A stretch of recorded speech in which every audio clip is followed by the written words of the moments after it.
Crusher's massive hand shot out and grabbed the 17-year-old boy by the throat, lifting him off the ground like he weighed nothing. The boy's feet dangled 6 inches above the concrete floor. His face started turning red, then purple.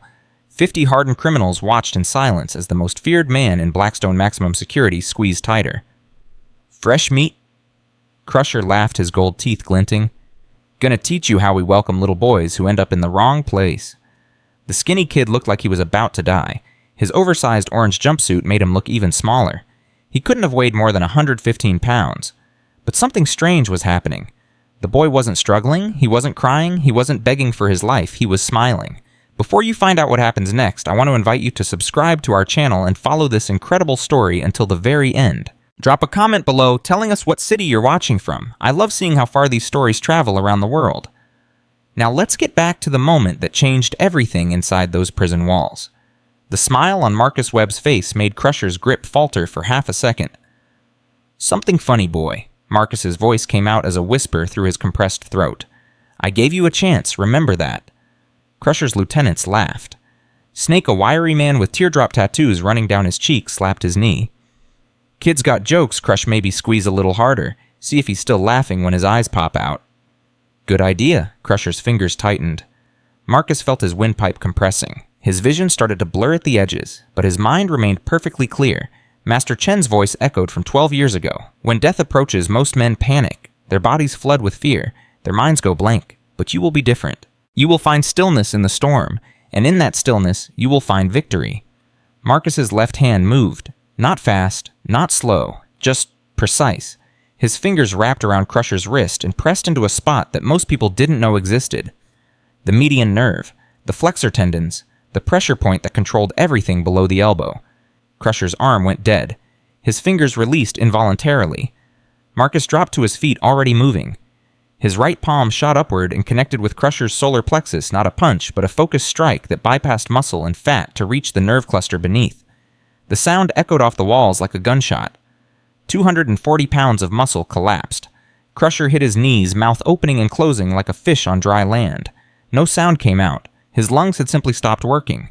Snake pulled his shank and lunged. Marcus pivoted on his left foot. His right leg swept in a low arc that most people couldn't even follow with their eyes. Snake's ankles went out from under him. His head bounced off the concrete with a wet crack. Diesel raised both hands immediately. "We're cool, man, we're cool." Marcus straightened his jumpsuit.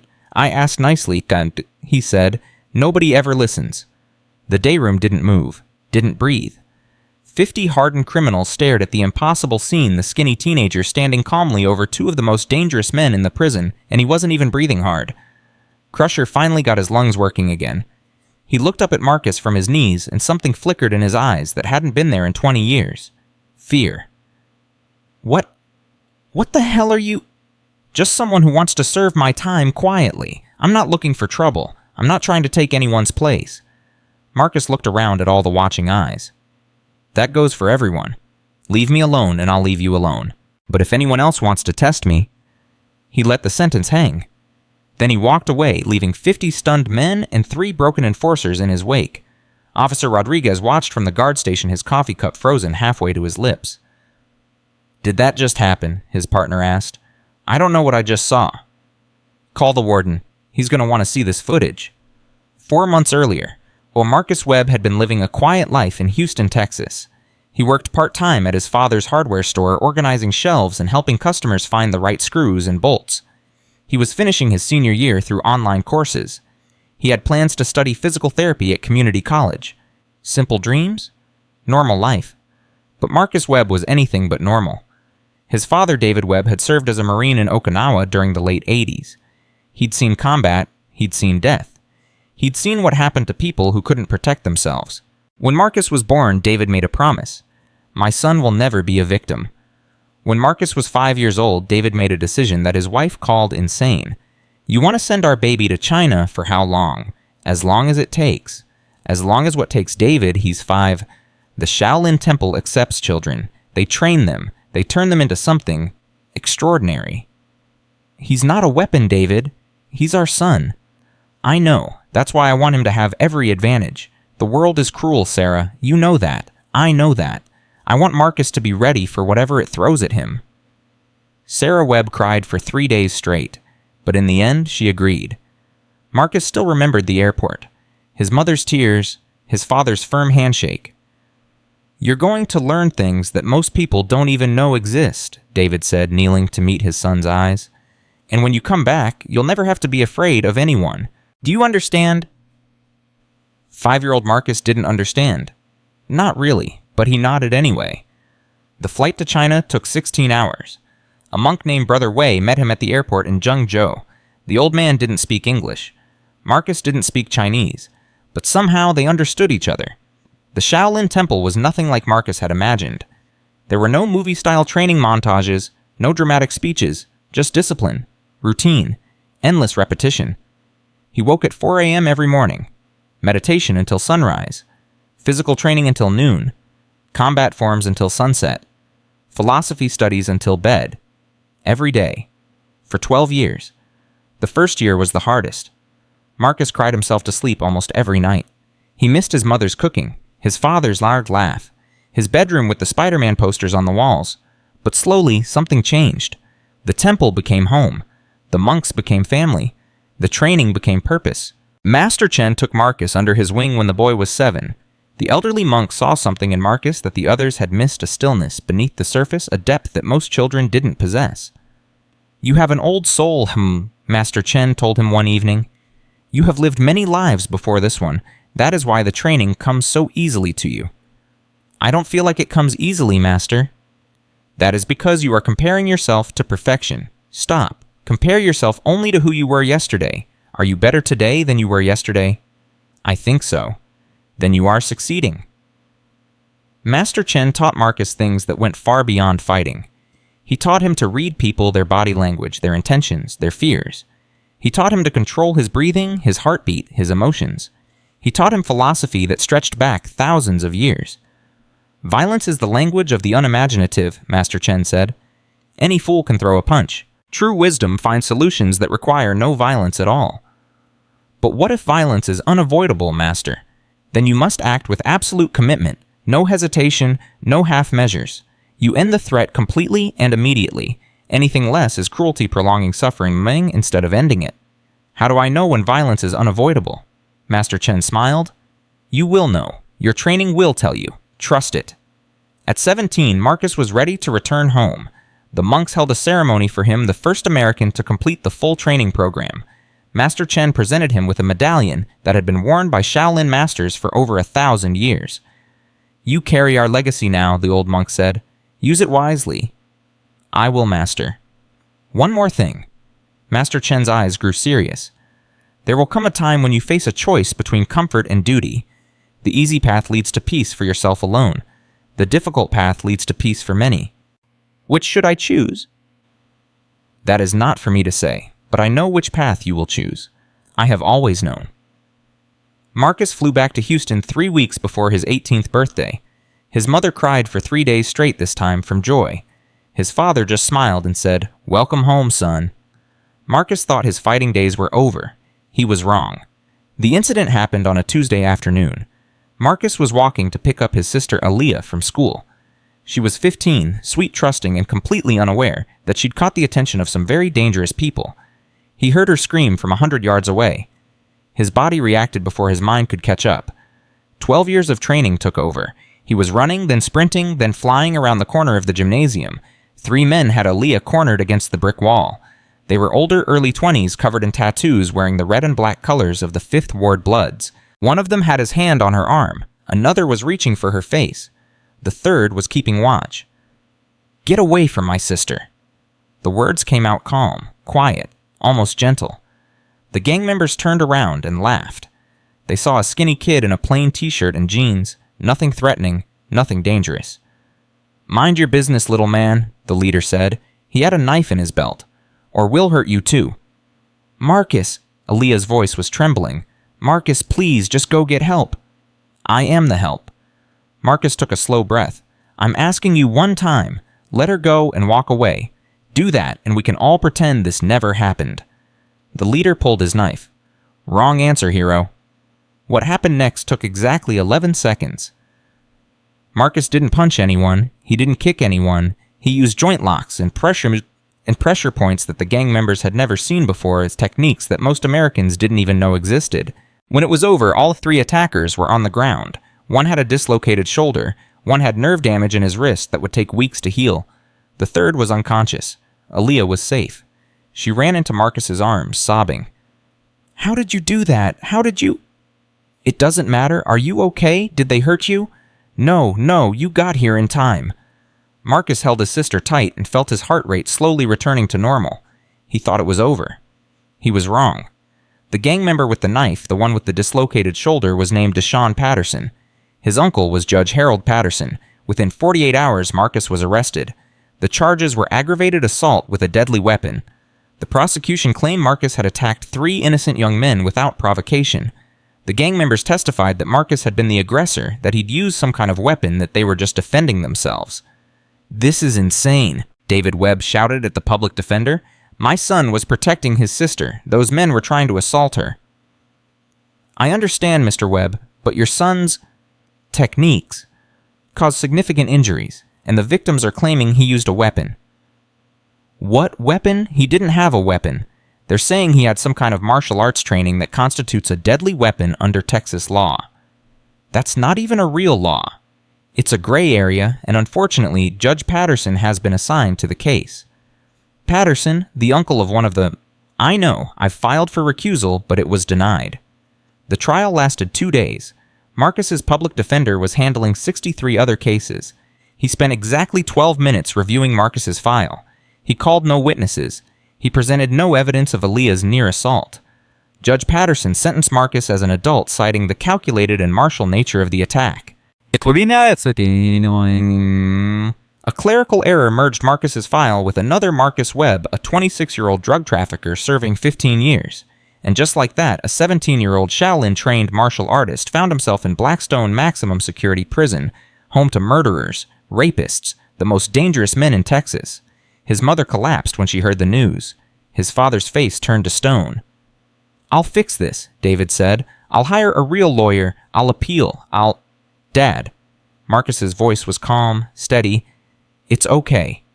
"It's not okay. You don't belong in there."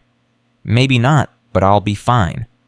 "Marcus, you don't understand what those places are like." "Dad?" Marcus met his father's eyes. "I spent 12 years preparing for exactly this kind of situation. I'll be fine. Just take care of Mom and Aaliyah. I'll handle the rest." David Webb stared at his son for a long moment. Then he nodded slowly. "I believe you." Officer Rodriguez was the first guard who realized something was different about this kid. He'd been working corrections for 22 years. He'd processed thousands of inmates. He knew the types, the scared ones who cried, the angry ones who fought the crazy ones who talked to themselves, the dangerous ones who smiled too much. Marcus Webb didn't fit any category. Name Marcus Webb. Age 17. Rodriguez looked up from his clipboard. 17. You're supposed to be in juvenile. There was an error. What kind of error? The kind that puts innocent people in cages. Rodriguez studied the kid's face. No fear, no anger, no bravado, just calm, like he was checking into a hotel instead of a maximum security prison. "You know where you're going, right, Block D? That's where we put the worst of the worst. Murderers, gang leaders, men who'd kill you for looking at them wrong." "I understand." "You don't look scared." "Should I be?" Rodriguez leaned forward. "Kid, I've seen men twice your size come through here crying. Men who thought they were tough until they saw what really happens inside these walls. You should be terrified." Marcus met his eyes calmly. "Officer Rodriguez, I appreciate the warning, but I've been training my entire life for situations exactly like this. I'll be fine." "Training? What kind of training?" "The kind they don't teach in America."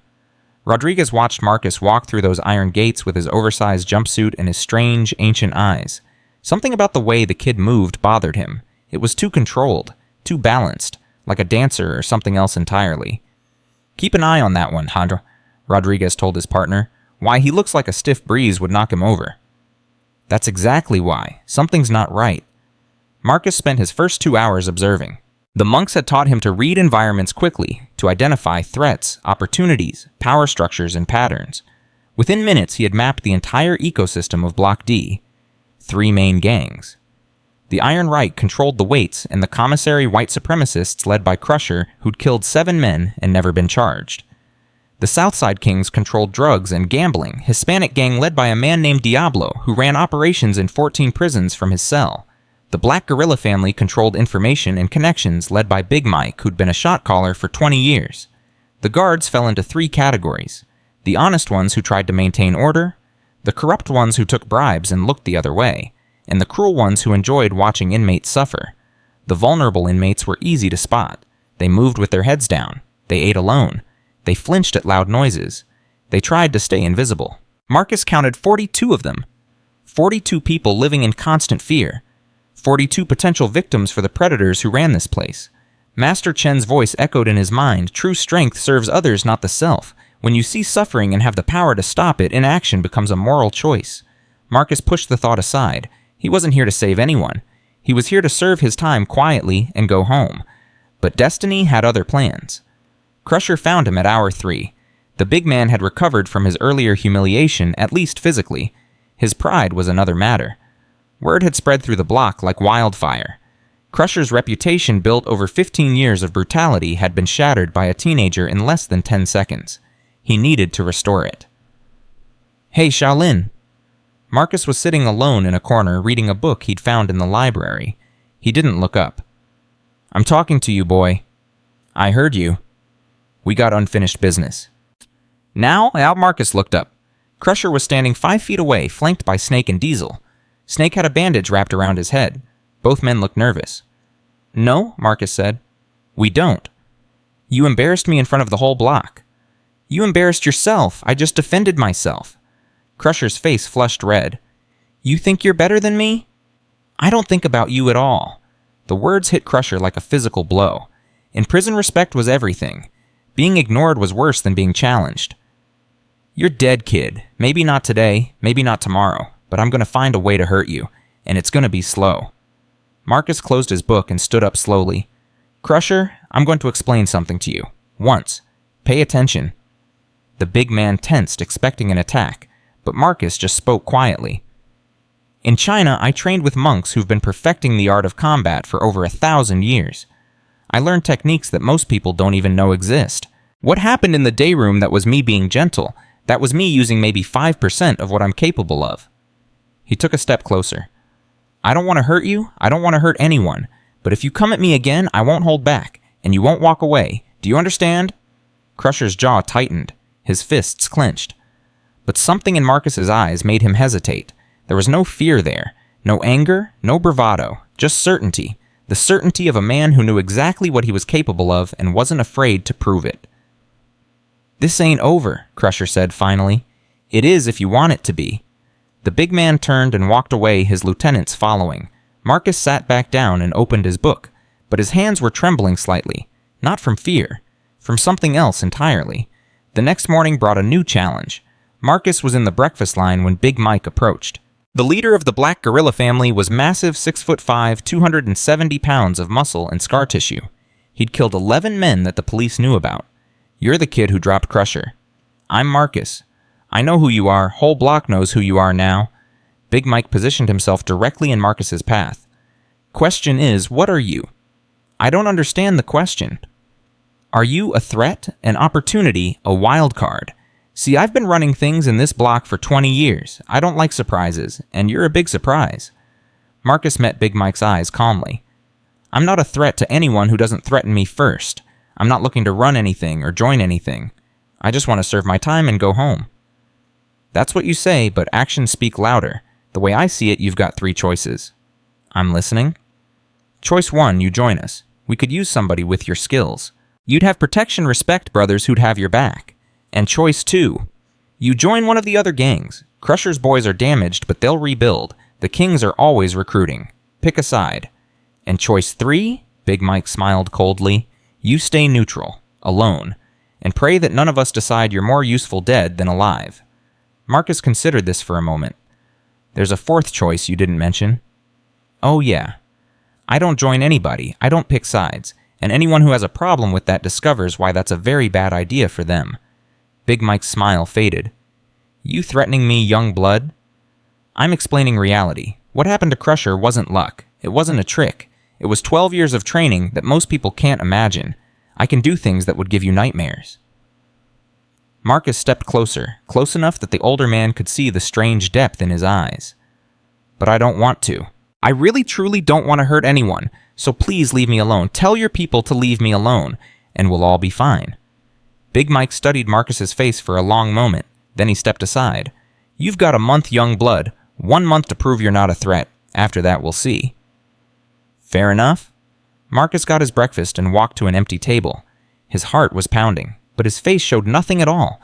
That night, Marcus's cellmate asked the question everyone wanted answered. Frank Morrison was 68 years old, a former CPA serving 18 months for embezzlement. He was exactly the kind of vulnerable inmate who survived by staying invisible. I've been in here 10 months, Frank said quietly. I've seen Crusher break men in half. I've seen Big Mike order hits that left people in the infirmary for weeks. And today I watched you face both of them down without blinking. I don't like conflict, Marcus said. I just know how to handle it. Mike, where'd you learn military? At China, Shaolin Temple. Frank's eyes went wide. Shaolin, like in the Kung Fu movies. The movies don't show the real thing. How long were you there? 12 years, from age 5 to 17. Frank let out a low whistle. Your parents sent you away when you were 5. My father wanted me to be able to protect myself. He'd seen things in the Marines, things that convinced him the world was a dangerous place. Was he right? Marcus thought about Aaliyah, about the terror on her face, about the hands reaching for her. Yeah, he was right. Frank was quiet for a moment. So what's your plan? Lay low for 6 months, avoid trouble, go home. That was the plan. Marcus stared at the ceiling. I've been watching the vulnerable inmates. The ones like you, Frank. The ones who get preyed upon by men like Crusher and Diablo. There are dozens of you. 47, Frank said quietly. I've counted. The gangs use you, exploit you, break you down piece by piece, and nobody does anything about it. What can anyone do? The guards don't care. The administration doesn't care. We're just acceptable losses. What if someone did care? Frank looked at Marcus with sudden intensity. What are you thinking? I don't know yet, but I keep hearing my master's voice in my head. He told me that true strength serves others, that when you have the power to stop suffering and choose not to, that's a moral failure. Son, you can't save everyone. Maybe not, but maybe I can save some. The next 3 days brought a steady stream of challengers. Word had spread beyond Block D. Inmates from other blocks found excuses to cross paths with the Shaolin kid. Some wanted to test him, some wanted to join him, some just wanted to see if the stories were true. Marcus handled each one the same way. First, he offered peaceful resolution, a chance to walk away without conflict. When that didn't work, and it usually didn't, he ended things quickly and decisively. Dislocated shoulders, nerve strikes that left men gasping, joint locks that demonstrated exactly how easily he could have done permanent damage. He never threw the first punch. He never used more force than necessary, and he never, ever lost. By day 5, the challenges stopped. But something else had started. Carlos Reyes approached Marcus in the library on day 6. The kid was 19 years old, skinny, scared, serving 3 years for Grand Theft Auto. He'd been crying. You're him, right? The Shaolin kid. I'm Marcus. I need your help, please. Marcus put down his book. What's wrong? The Southside Kings. They've been making my life hell since I got here. Taking my food, making me clean their cells, threatening my family. Your family. My sister Maria. She's 14. She lives with our grandmother in San Antonio. Carlos's voice cracked. They showed me pictures of her walking to school. They said if I don't join them by next week, they'll hurt her. Marcus felt something cold settle in his chest. Maria? 14 years old. Walking to school. Just like Aaliyah. Who's making these threats? Diablo's lieutenant. Guy named Razor. He runs recruitment for the Kings. And the guards. They don't care. Half of them are on Diablo's payroll anyway. Marcus was quiet for a moment. Master Chen's voice echoed. When you see suffering and have the power to stop it, inaction becomes a moral choice. Carlos, I need you to introduce me to other inmates in your situation, the ones being exploited, the ones living in fear. Can you do that? Carlos wiped his eyes. Why? Because I think it's time to do something about this. Over the next week, Marcus met the vulnerable inmates one by one. Tommy Chen was a 42-year-old accountant serving 4 years for tax fraud. The Iron Reich had taken him under their protection after Crusher's humiliation, but their protection came with demands. "They want me to launder money," Tommy told Marcus. "They've got operations on the outside. They need someone who understands numbers." "What happens if you refuse?" "They showed me pictures of my daughter. She's 12. They know where she goes to school." Wilson Davis was 62, serving 20 years for armed robbery. He'd been in Blackstone for 2 decades, watching the place destroy hundreds of men. "The system is designed to break us," Wilson said. "The violence isn't a bug, it's a feature. They want us fighting each other instead of questioning them." Robert Foster had been a high school teacher before a false accusation destroyed his career. He'd tried to start a GED program in Blackstone, but the gangs shut it down. "Educated prisoners ask questions," Robert explained. "They challenge authority. The gangs don't want that. The administration doesn't want that. Everyone benefits from keeping us ignorant and afraid." Marcus listened to each story, and with each story, his resolve hardened. Officer Martinez approached Marcus during yard time on day 10. Martinez was different from the other guards, older, more thoughtful, with eyes that had seen too much. "Webb, walk with me." They moved away from the other inmates, speaking quietly. "I've been watching you," Martinez said. "The footage from the day room, the way you've handled the challenges, you're not like anyone I've ever seen in here. I'm just trying to survive." "Bullshit. You're doing something else. I see you talking to the weak ones, the victims. You're building something." Marcus said nothing. "I'm not going to stop you," Martinez continued. "God knows this place needs something different. But I'm going to warn you, there are guards on gang payrolls. Guys who report everything to Diablo and Crusher. Whatever you're planning, they're going to find out." "I appreciate the warning. And there's something else you should know." Martinez lowered his voice. "Your cellmate, Frank Morrison. What about him? He's not what he seems. Before he was an accountant, he was something else. Military, special operations. He did things that aren't in any official record." Marcus processed this information. "Why are you telling me?" "Because you're the first person in 20 years who might actually change something in this hellhole, and because Frank could be your best ally or your worst threat." Martinez walked away without another word. That night, Marcus confronted Frank. "Military special operations." Frank froze. "Where did you hear that? Does it matter?" The old man was quiet for a long moment. Then he sighed. "Army Rangers, then Delta Force, then other things. Things they don't put names on. And the embezzlement conviction. Real enough, but the circumstances were. Too complicated. I made enemies in places you don't want enemies. This was their way of getting rid of me quietly." Marcus studied Frank's face. "So you're not just some scared old man trying to survive. No, I'm a scared old man who happens to know 17 different ways to kill someone with a ballpoint pen." Frank met Marcus's eyes. "I've been watching you too, son. You're building something. A network of the vulnerable. You're teaching them to be strong." "Maybe. I want in." "Why?" "Because I've spent the last 10 months pretending to be weak, keeping my head down, watching innocent people get destroyed while I did nothing." Frank's voice hardened. "I'm tired of doing nothing." Marcus considered this for a long moment, then he nodded. "Tomorrow, laundry room. Second shift, tell no one."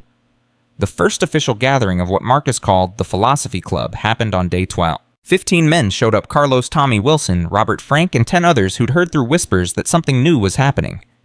They sat on folding chairs and overturned buckets, watching Marcus with a mixture of hope and desperation. "I'm not starting a gang," Marcus began. "I'm not recruiting soldiers. I'm offering something different." "What?" Carlos asked. "Community. Protection through solidarity instead of violence.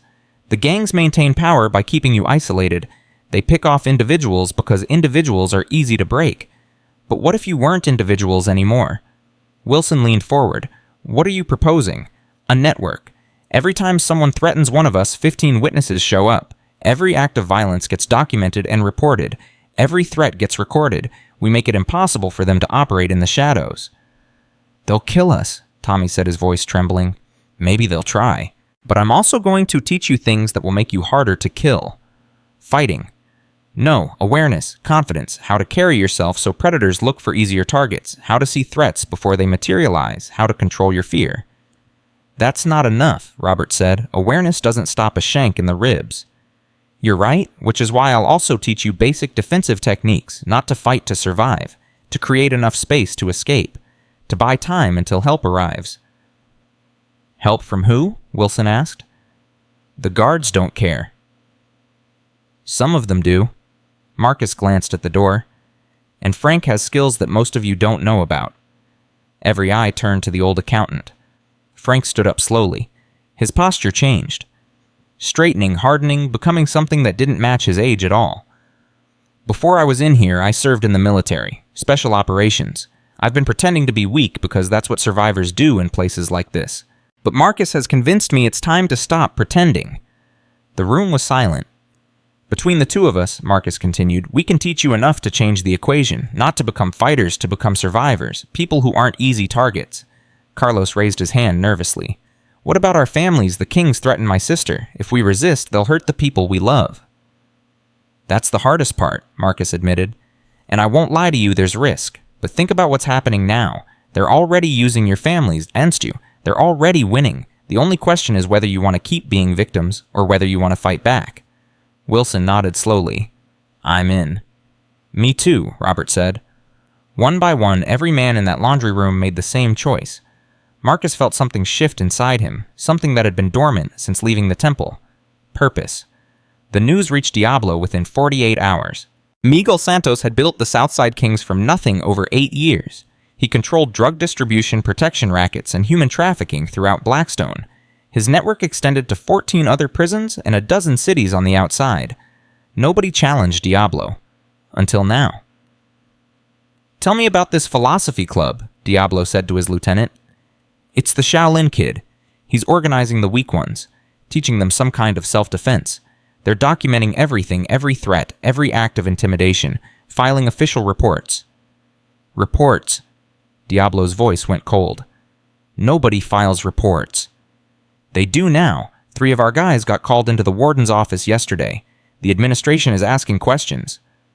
Diablo was quiet for a long moment. Find out everything about this kid, his family, his friends, anyone he cares about on the outside. Already working on it, boss. He's got a father in Houston, a mother who's been sick, and a sister 15 years old. Diablo smiled. The sister. Tell me about her. Marcus was teaching a class on awareness techniques when Officer Martinez found him. Webb, phone call. Emergency line. Marcus's blood went cold. Emergency calls meant only one thing. He walked to the phone bank, his mind already racing through worst-case scenarios. His father's heart condition, his mother's illness, Aaliyah. He picked up the phone. Marcus? His father's voice was trembling. Marcus, they took her. Dad, slow down. Who took who? Aaliyah. Men came to the house. They said they knew you from prison. They said if you don't stop what you're doing, they'll... David Webb's voice broke. Marcus gripped the phone so hard his knuckles went white. Dad, listen to me. What exactly did they say? They said Diablo sends his regards. They said you need to learn your place. They said if you don't stop, they'll hurt her. The world went red. 12 years of discipline. 12 years of control. 12 years of learning to master his emotions. All of it threatened to collapse in a single moment. Aaliyah, his baby sister. The girl he'd protected his whole life. In the hands of monsters. Marcus closed his eyes and forced himself to breathe. Master Chen's voice distant but clear.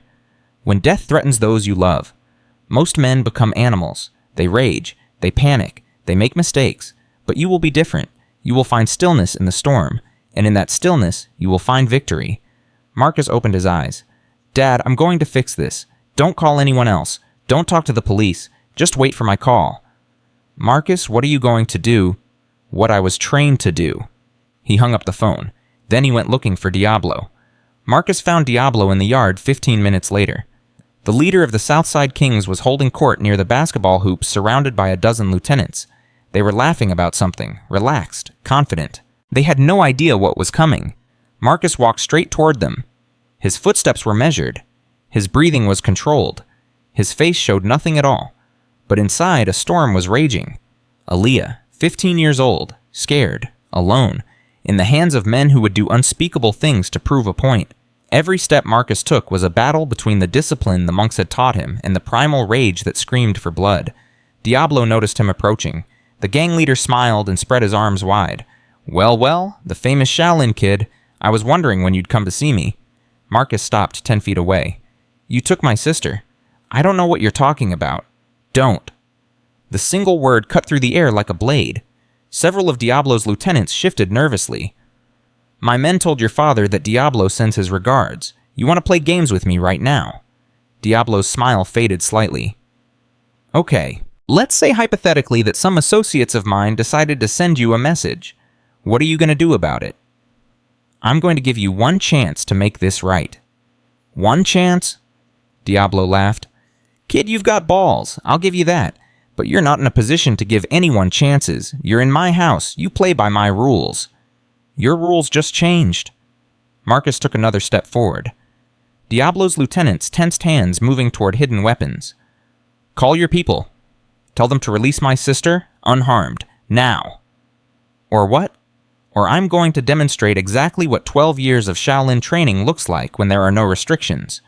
When a person has nothing left to lose. When the only goal is complete elimination of a threat." Diablo studied Marcus's face. He'd been in the game for 30 years. He'd seen killers. He'd seen psychopaths. He'd seen men who would do anything for money or power. He'd never seen eyes like the ones staring at him now. "You're serious." "I've never been more serious about anything in my life." "You know what happens if you touch me? My people on the outside will..." "Your people on the outside will do nothing, because if anything happens to my sister, I'm not going to kill you quickly. I'm going to keep you alive. I'm going to hurt you in ways that Western medicine can't even understand. And then I'm going to do the same thing to every single person in your organization one by one until there's no one left."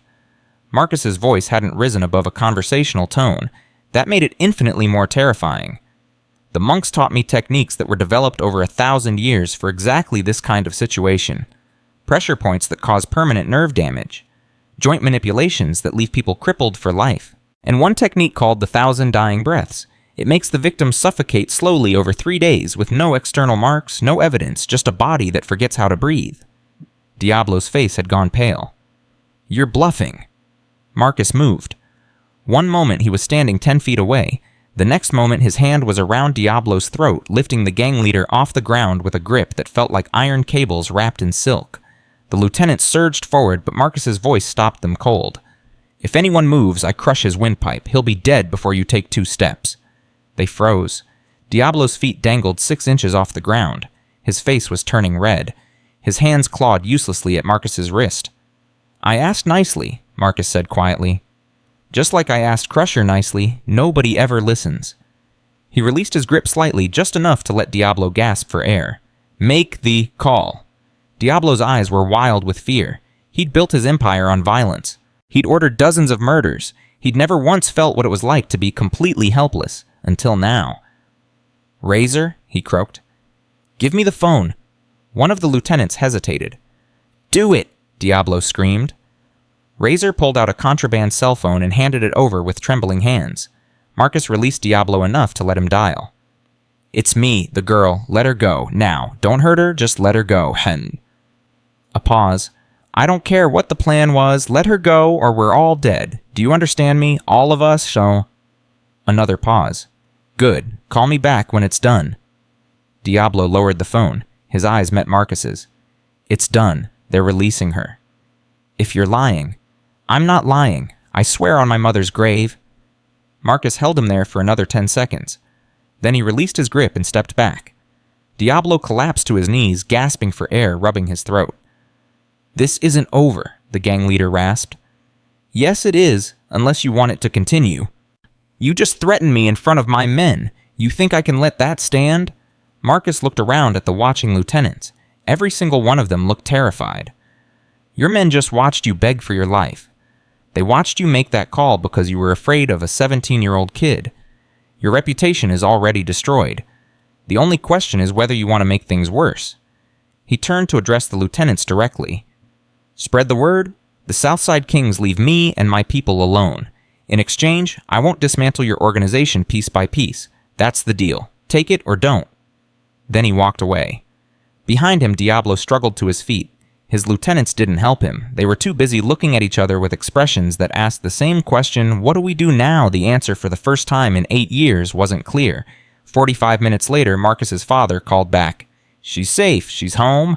They just dropped her off at a gas station 2 blocks away. She's shaken up, but she's okay." Marcus closed his eyes and felt something inside him unclench. Did they hurt her? No, they scared her, but they didn't touch her. Put her on the phone. A moment later, Aaliyah's voice came through trembling but alive. Marcus. I'm here, baby girl. I'm here. I was so scared. They kept talking about you. They said you were causing trouble. They said they were going to teach you a lesson. They tried. It didn't work out the way they planned. Are you okay? Marcus almost laughed. His little sister, who'd just been kidnapped by gang members, was asking if he was okay.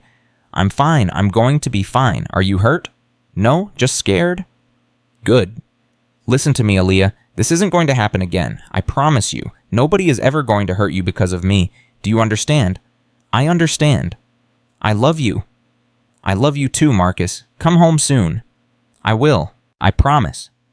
He hung up the phone and stood there for a moment, letting the relief wash through him. Then he went back to work.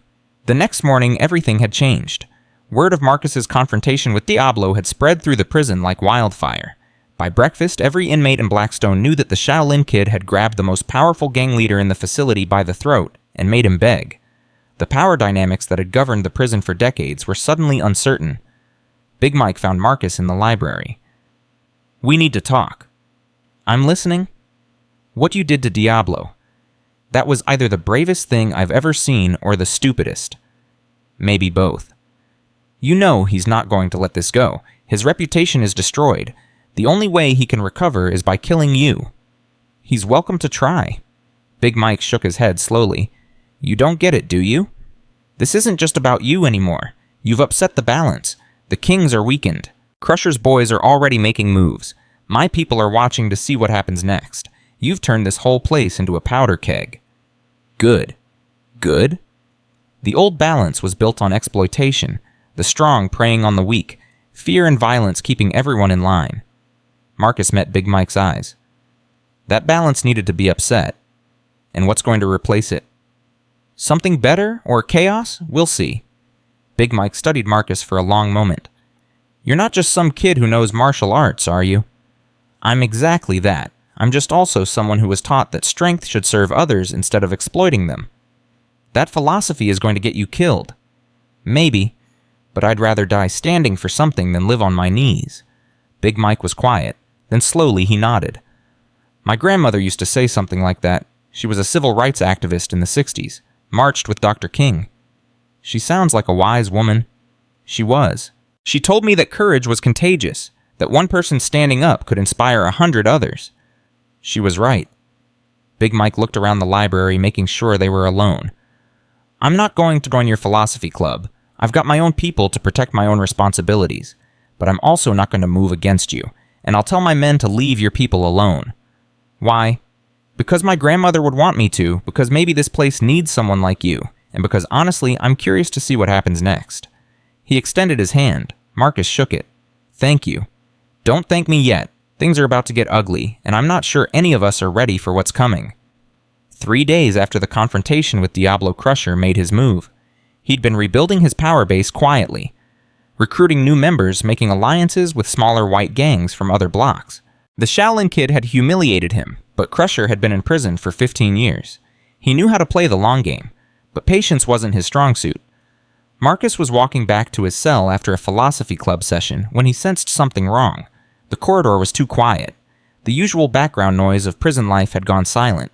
He stopped walking. I know you're there, he said calmly. All of you.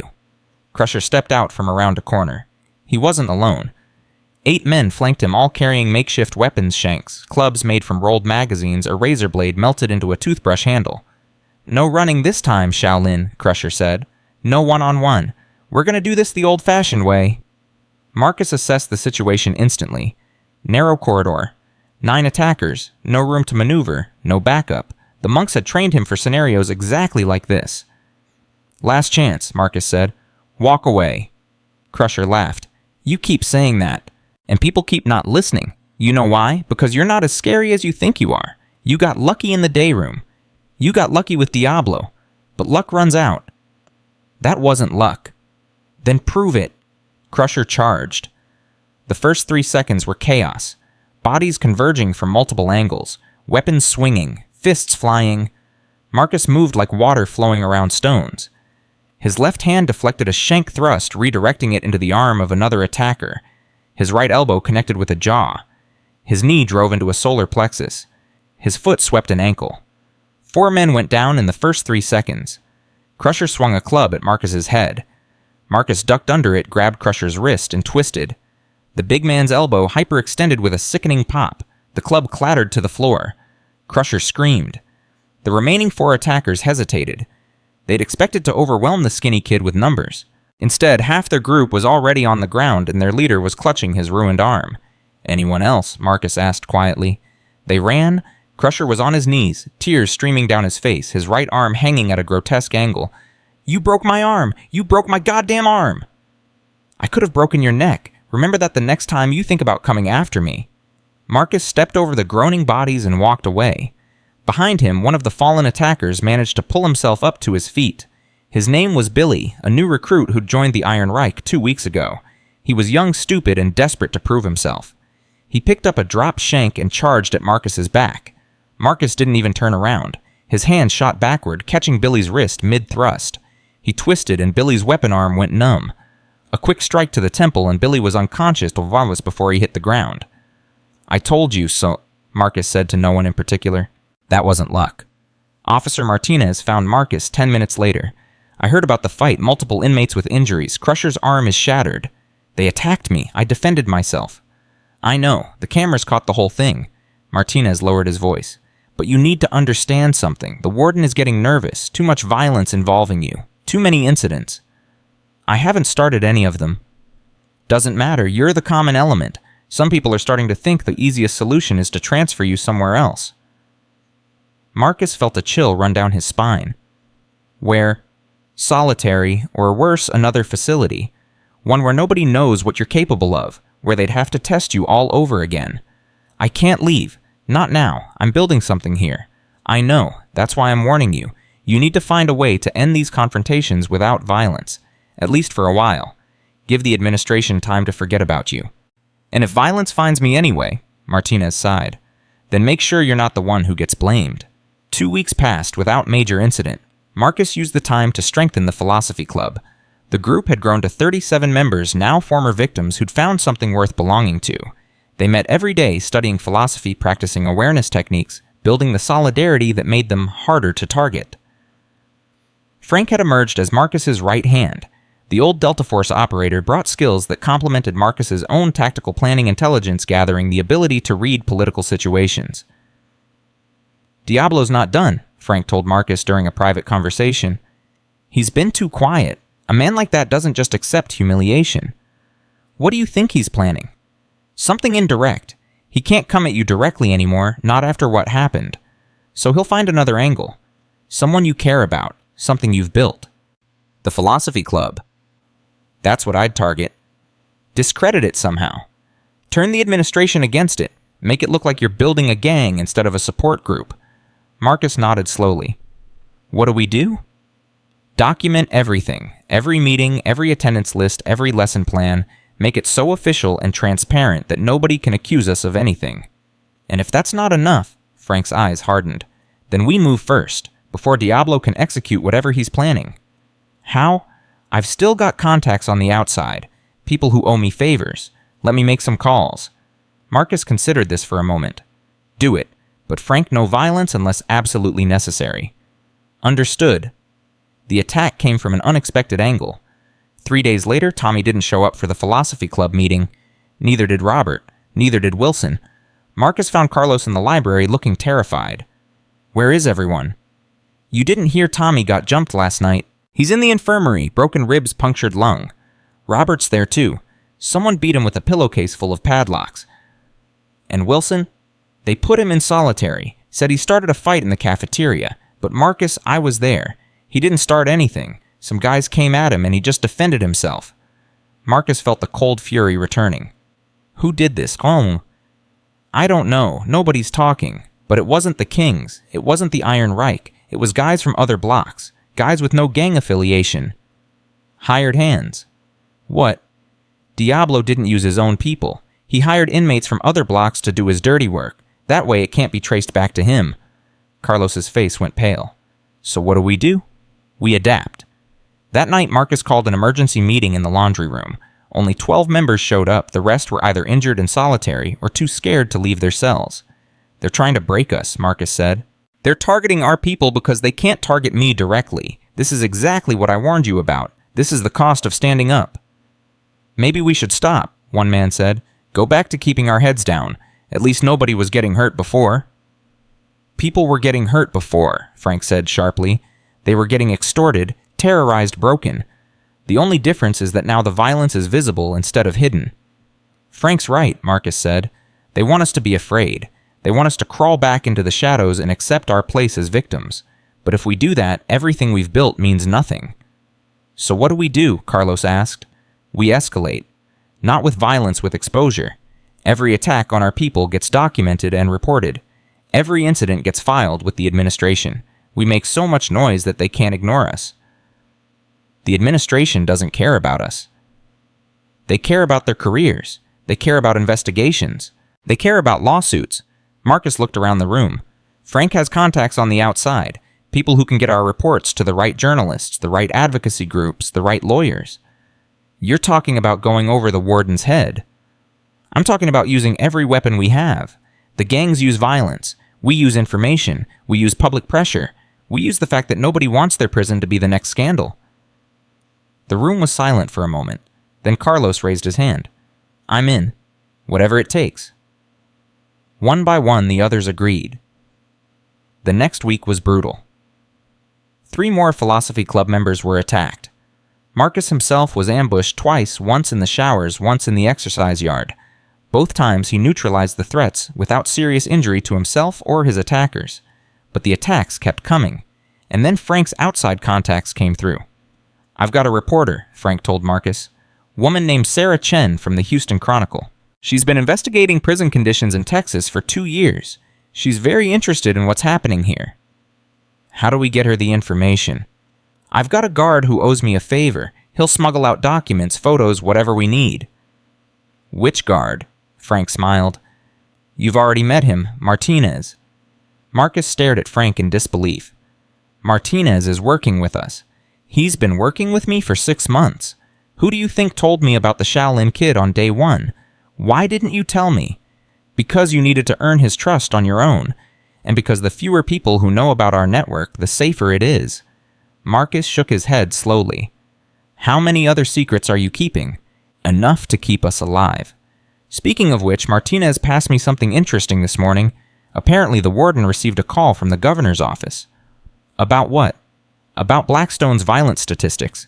About reports that have been leaking to journalists. About questions being asked in Austin about prison reform. That's good, isn't it?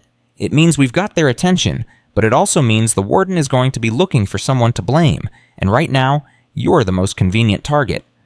Before Marcus could respond, the loudspeaker crackled to life. Inmate Webb, report to the warden's office immediately. Frank's face went grim. Here we go. Warden Hayes was waiting behind his desk when Marcus arrived. The man was in his 60s with silver hair and cold eyes that had seen too much. Sit down, Webb. Marcus sat. Do you know why you're here? No, sir. I've got a stack of reports on my desk 2 inches thick. Violence assaults gang activity. And do you know what every single one of them has in common? My name, sir? Your name. Correct. Hayes leaned forward. When you arrived here, this prison ran like clockwork. The gangs kept order in their own way. The guards maintained control. Everyone knew their place. The gangs preyed on vulnerable inmates. The guards looked the other way. People were being destroyed, sir. And now people are being hospitalized. People are being put in solitary. People are getting hurt every single day. Hayes' voice rose. You've turned my prison into a war zone. With respect, sir, it was always a war zone. The only difference is that now the victims are fighting back. Fighting back? Hayes laughed bitterly. You call this fighting back? You've created a gang of weaklings and misfits who think they can challenge the established order. We're not a gang. We're a community. We document violence instead of perpetrating it. We support each other instead of exploiting each other. I've seen your reports, your philosophy club. Hayes said the words like they tasted bad. You really think reading books and doing breathing exercises is going to change anything? It's already changed things, sir. The men in my group carry themselves differently. They're not easy targets anymore, and the gangs don't know how to handle that. The gangs are handling it by attacking your people, because we're threatening their power. For the first time in years, someone is challenging the way things work in here. Hayes was quiet for a long moment. His fingers drummed on the desk. I've been warden of this facility for 12 years, he said finally. I've survived 3 governors, 6 budget cuts, and a federal investigation. You know how I've done that, by maintaining order, by keeping things quiet, by not making waves. And how many men have been destroyed in that time? How many have been broken, exploited, traumatized? That's not my concern. My concern is running an efficient facility. Then with respect, sir, maybe your priorities are wrong. Hayes' eyes flashed with anger. You've got some nerve, kid. I've got some training. Training that taught me that true strength serves others. Training that taught me I have a responsibility to protect people who can't protect themselves. And who asked you to protect anyone? Nobody asked. That's the point. Nobody asked because everyone assumed it was impossible. Everyone assumed the way things were was the way things had to be. But that's not true. Change is possible. I'm proving it. Hayes stared at Marcus for a long time. You're either going to save this prison or destroy it, he said finally. I haven't figured out which yet. Neither have I, sir. Get out of my office, and Webb try to keep people out of the infirmary for at least a few days. The governor's office is watching. Marcus stood and walked toward the door. One more thing, Hayes called out. Marcus turned. That reporter who's been asking questions, Sarah Chen from the Chronicle, tell your people to stop talking to her. I don't know what you're talking about, sir. Hayes smiled coldly. Of course you don't. Get out. Marcus walked back to his cell with a new understanding of the game he was playing. The warden knew about the reporter. The warden knew about the leaked documents. The warden was scared. And scared people did dangerous things. That night, Marcus couldn't sleep. He lay on his bunk staring at the ceiling, thinking about everything that had happened in the past month. He'd come to this prison expecting to keep his head down, to serve his time quietly, to go home to his family. Instead, he'd started a revolution, the philosophy club, the confrontation with Diablo, the battle with Crusher, the attacks on his people, the warden's warning. Everything was escalating. Everything was getting more dangerous, and Marcus was at the center of it all. You okay? Frank asked from the bottom bunk. I'm questioning everything. That's healthy. What specifically? Whether I'm doing the right thing. Whether I'm helping people or just putting them in danger. Whether this whole thing is going to end with me dead and everyone I tried to protect worse off than before. Frank was quiet for a moment. I've been in a lot of bad situations in my life. Combat, covert operations, things I can't talk about. And I learned something that might help. What? Doubt is the enemy of action. Once you commit to a course, you have to see it through. Second-guessing yourself in the middle of a mission gets people killed. So I should just stop questioning. No, question before you act. Plan carefully. Consider every angle. But once you've made your decision, execute with complete commitment. That's what separates survivors from casualties. Marcus thought about Master Chen's teachings, about stillness in the storm, about acting with absolute commitment when action became necessary. The monks taught me something similar. Smart monks. Frank, do you think we can win this? The old soldier was quiet for a long time. I think winning means different things to different people. Can we destroy the gangs? Probably not. Can we make this prison a place where people like Carlos and Tommy and Wilson have a fighting chance? Maybe. Can we prove that things don't have to be the way they've always been? Can we already have. Whatever happens next, you've already changed things. You've given people hope. That's not nothing. Marcus closed his eye. Hope. Such a small word for such a heavy thing. He fell asleep thinking about Aaliyah, about his parents, about the life he'd left behind and the life he was building now, about what it meant to be strong in a world that rewarded cruelty. He didn't know what tomorrow would bring, but he knew one thing for certain. He wasn't going to stop fighting. The next morning came with blood. Marcus woke to screaming. Not the usual prison noise, something different, something urgent. He was off his bunk before his eyes fully opened. Frank was already at the cell door, pressing his face against the bars. What's happening? I don't know. Sounds like it's coming from C block. The screaming stopped, then started again, then stopped for good. 20 minutes later, Martinez found Marcus in the breakfast line. We need to talk, now. They moved to a quiet corner. Martinez's face was pale. Diablo's dead. Marcus felt the words hit him like a physical blow. What? Shanked in his cell this morning, 47 stab wounds. Whoever did it wanted to send a message. Who? We don't know yet, but Marcus, people are going to think you did it. I didn't. I know that. You know that. But you threatened him in front of 50 witnesses. You grabbed him by the throat and made him beg. Half the prison thinks you're some kind of assassin. When they find out he's dead... Marcus's mind was racing. The Southside Kings. They're going to want revenge. They're going to want blood, and you're the obvious target. Who really killed him? Martinez hesitated. I have a theory, but you're not going to like it. Tell me. Crusher. He's been rebuilding his power base. The Iron Reich was weakened after you broke his arm, but he's been making alliances, recruiting. Why would Crusher kill Diablo? Think about it. With Diablo gone, the Southside Kings are leaderless. There's going to be a power vacuum. Someone has to fill it. And Crusher wants to fill it by framing me. 2 birds, 1 stone. He eliminates his biggest rival and sets you up as the killer. The Kings come after you. You're either dead or transferred out. Either way, Crusher wins. Marcus closed his eyes and took a slow breath. Master Chen's voice. When your enemies work together, they become predictable. When they work against each other, chaos follows. Learn to use chaos as a weapon. Where's Crusher now? Infirmary. He's been there since you broke his arm. Perfect alibi. So he had someone else do it. Almost certainly, but we can't prove it. We don't need to prove it. We just need to make sure the Kings know the truth. Martinez shook his head. How you think they're going to believe you? The guy who humiliated their leader is going to say, hey, I didn't kill him, trust me. No, but they might believe someone else. By noon, the prison was on lockdown. Guards swept every cell, confiscating weapons, interrogating inmates. The investigation into Diablo's murder was officially underway, but Marcus knew how these things worked. The official investigation would take weeks. The unofficial response would take hours. He found Big Mike in the exercise yard during the brief period when lockdown was lifted. I need your help. Big Mike's expression was unreadable. You've got nerve coming to me. Half the prison thinks you killed Diablo. I didn't. I know. Marcus blinked. You know, I've got eyes everywhere. I know Crusher's been making moves. I know he's been talking to people in the King's lieutenants who were unhappy with Diablo's leadership. I know he promised them a bigger piece of the action if they helped him take over. So you know who really killed Diablo.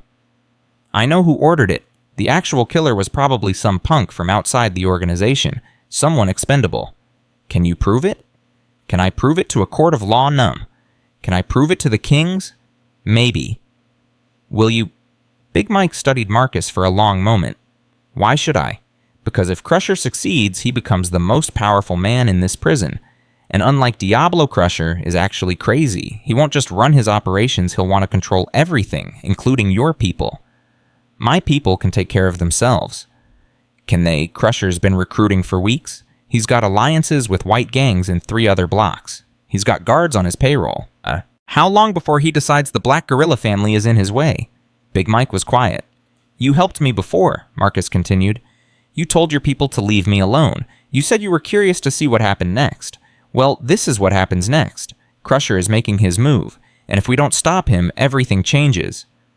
What exactly are you asking me to do? Talk to the Kings. Tell them what you know. Convince them that I'm not their enemy, Crusher is. And if they don't believe me, then we're all in trouble, but I think they will. You've got credibility, you've got history, and more importantly, you've got nothing to gain by lying. Big Mike looked across the yard to where a group of Southside Kings members were huddled together, their faces dark with grief and rage. Their new leader is a man named Razor. He was Diablo's second-in-command. He's smart, but he's young, hungry to prove himself. Will he listen to you? Maybe, if I approach him the right way. What's the right way? Big Mike smiled grimly. The way that doesn't get me killed. 3 hours later, Big Mike requested a meeting with Razor. Marcus waited in his cell, unable to do anything but think. Frank was out gathering intelligence, trying to confirm Crusher's involvement through his own network of contacts. The waiting was torture. Master Chen had taught Marcus patience. Hours of meditation, days of stillness. But this was different. This wasn't training, this was life and death. If Big Mike failed, the Kings would come for Marcus. Maybe tonight, maybe tomorrow, but they would come, and Marcus would have to make a choice. Fight back and prove everyone's suspicions right, or die maintaining his innocence. Neither option was acceptable. Frank returned at dinner time with news. I've got a name. The guy who actually killed Diablo. He's a nobody, some tweaker from D Block named Jimmy Sands. Crusher promised him protection and a steady supply of drugs. Where is he now? Solitary. They picked him up during the lockdown sweep, found blood on his clothes. So they've got the killer. They've got the weapon, but Jimmy's not talking. He's more scared of Crusher than he is of the guards. What if we could get him to talk? Frank raised an eyebrow. How? We can't exactly walk into Solitary and have a conversation. No, but Martinez can. 20 minutes later, Marcus explained his plan to Officer Martinez. You want me to interrogate a suspect that's way above my pay grade. I don't want you to interrogate him. I just want you to deliver a message. What message? Tell Jimmy that Crusher is planning to have him killed. Tell him that the only way he survives is by telling the truth. Is Crusher planning to have him killed? He will be once he realizes Jimmy's a liability. Dead men don't testify. Martinez thought about this. And if Jimmy talks, if he names Crusher as the one who ordered the hit, then the Kings know the truth, and I'm not their target anymore. You're asking me to risk my career. I'm asking you to save lives. Mine, the Philosophy Club members, everyone who's going to get caught in the crossfire when the Kings come after me. Martinez was quiet for a long time. You know, when you first got here, I thought you were just some kid who got lucky, some punk who knew a few martial arts moves. And now I think you might be the most dangerous person in this prison, not because of what you can do with your hands, because of what you can do with your head. Is that a yes? Martinez sighed. It's a yes, but if this goes wrong, you never heard my name. Understood. The next morning, everything changed. Marcus was in the library when Carlos burst through the door. They've got Frank. Marcus's blood went cold. What? The Kings. They grabbed him during breakfast. Razor's got him in the storage room behind the kitchen. Why Frank? I don't know, but Marcus, they're going to kill him. They think he's connected to you. They think hurting him will hurt you. Marcus was already moving. Wait. Carlos grabbed his arm. You can't just walk in there. It's a trap. They want you to come. I know. Then why because Frank is my responsibility. I brought him into this. I can't let him die because of me. Marcus, there are at least 10 of them in there. Even you can't. Watch me. Marcus walked through the prison corridors with murder in his heart. Not literal murder. Master Chen had taught him that killing was the ultimate failure. But the part of him that the monks had tried to suppress, the primal rage that lurked beneath 12 years of discipline, was clawing at his control. Frank had become more than an ally. He'd become a friend, a mentor, the only person in this hellhole who truly understood what Marcus was trying to build. And they had him. The storage room behind the kitchen was supposed to be off-limits to inmates, but the guards who monitored that area were on Crusher's payroll. Nobody would interfere. Marcus pushed open the door. Razor was waiting for him. The new leader of the Southside Kings was young, maybe 25, with cold eyes and a scar that ran from his left ear to his chin. 10 gang members flanked him, all armed, all ready. Frank was on his knees in the center of the room, his hands zip-tied behind his back, blood running from a cut above his eye. You came, Razor said. I wasn't sure you would. Let him go. Not until we have a conversation. Marcus assessed the room. 10 men.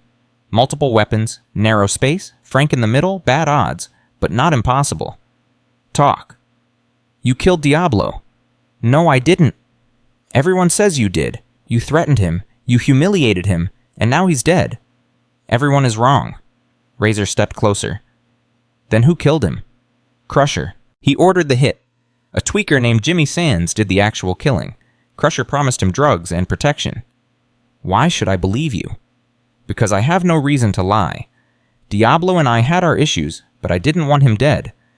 Dead men can't negotiate. Dead men can't back down. I wanted him neutralized, not eliminated. Pretty words. They're the truth.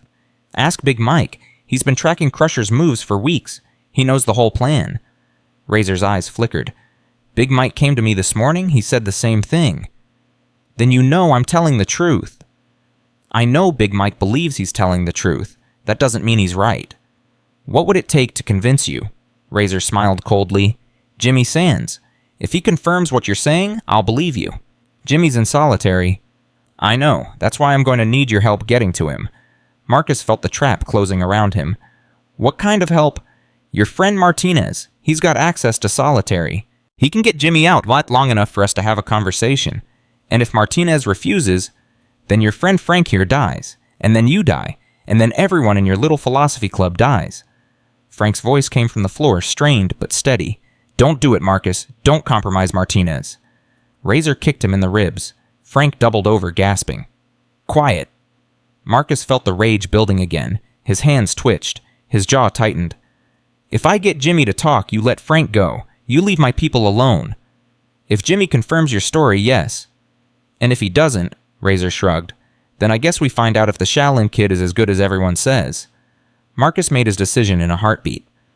I'll need time. Setting this up isn't simple. You have until tomorrow morning, sunrise. After that, we start cutting pieces off your friend. Don't hurt him. If you hurt him, there's no deal. There's only war. Razor studied Marcus's face. Whatever he saw there made him pause. Fine. He stays unharmed until sunrise. But Marcus, if you try to run, if you try to bring in the guards, if you do anything other than what I've asked Frank, dies. Slowly. Understood. Marcus turned and walked out of the storage room. Behind him, Frank's voice called out, Marcus, don't trust them. The door closed on his words. Marcus found Martinez in the guard break room. I need a favor. Another one? This one's bigger. He explained the situation. Martinez's face went through several emotions: shock, anger, fear, and finally resignation.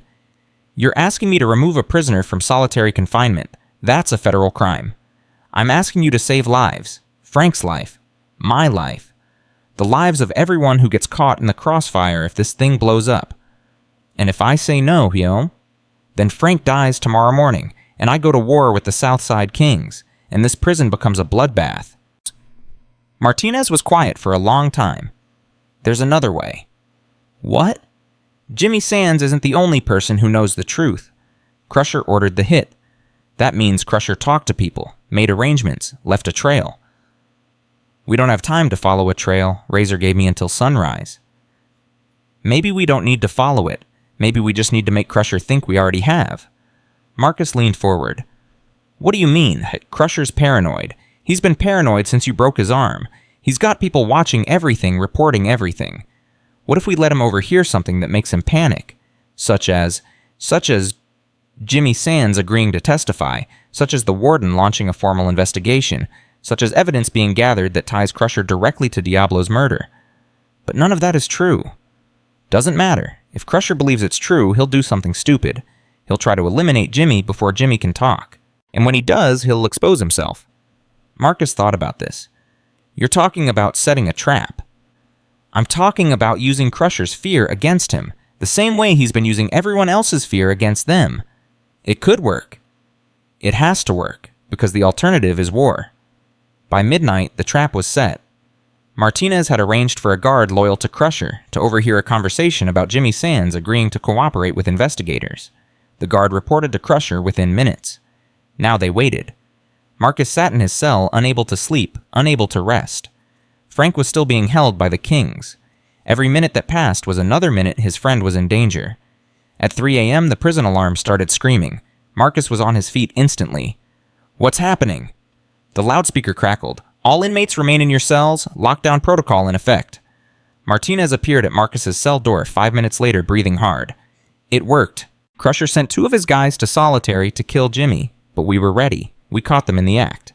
And Crusher? In custody. We found evidence in his cell communications, payment records, everything. He was so busy trying to cover his tracks with Jimmy that he didn't think to hide the rest. So it's over. The murder investigation is over. Crusher's done. He'll probably get life for this. What about the Kings? What about Frank? Martinez's face grew serious. That's the problem. Razor doesn't know yet, and even when he finds out, he might not believe it. Then I need to tell him myself. Marcus, that's suicide, walking back into that room after everything that's happened. Frank is still in there. I'm not leaving him. Marcus walked back to the storage room as the sun was just beginning to rise. The door was unlocked. He pushed it open. Razor was waiting, knife in hand. Frank was still on his knees, looking worse than before. You're early, Razor said. I have news. Jimmy talked. Better? Crusher's in custody. His guys tried to kill Jimmy last night and got caught. The guards found evidence in Crusher's cell linking him to Diablo's murder. Razor's eyes narrowed. How do I know this is true? You don't, but you will. Give it an hour. The whole prison will know. Razor looked at one of his lieutenants. Verify. The man disappeared. 5 minutes later, he returned. It's true, Crusher's gone. They're transferring him to federal custody. Razor was quiet for a long moment. His grip on the knife loosened. So you didn't kill Diablo. I told you I didn't. And Crusher set you up. He set both of us up. He wanted us to destroy each other while he picked up the pieces. Razor looked down at Frank, then back at Marcus. I owe you an apology. You owe me Frank, alive and unharmed.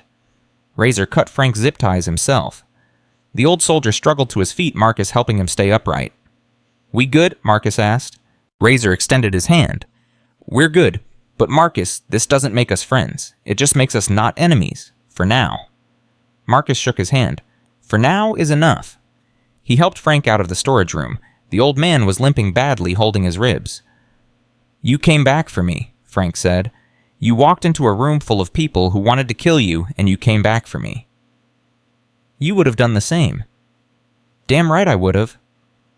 Frank laughed, then winced in pain. But I'm a trained soldier. You're supposed to be a philosophy student.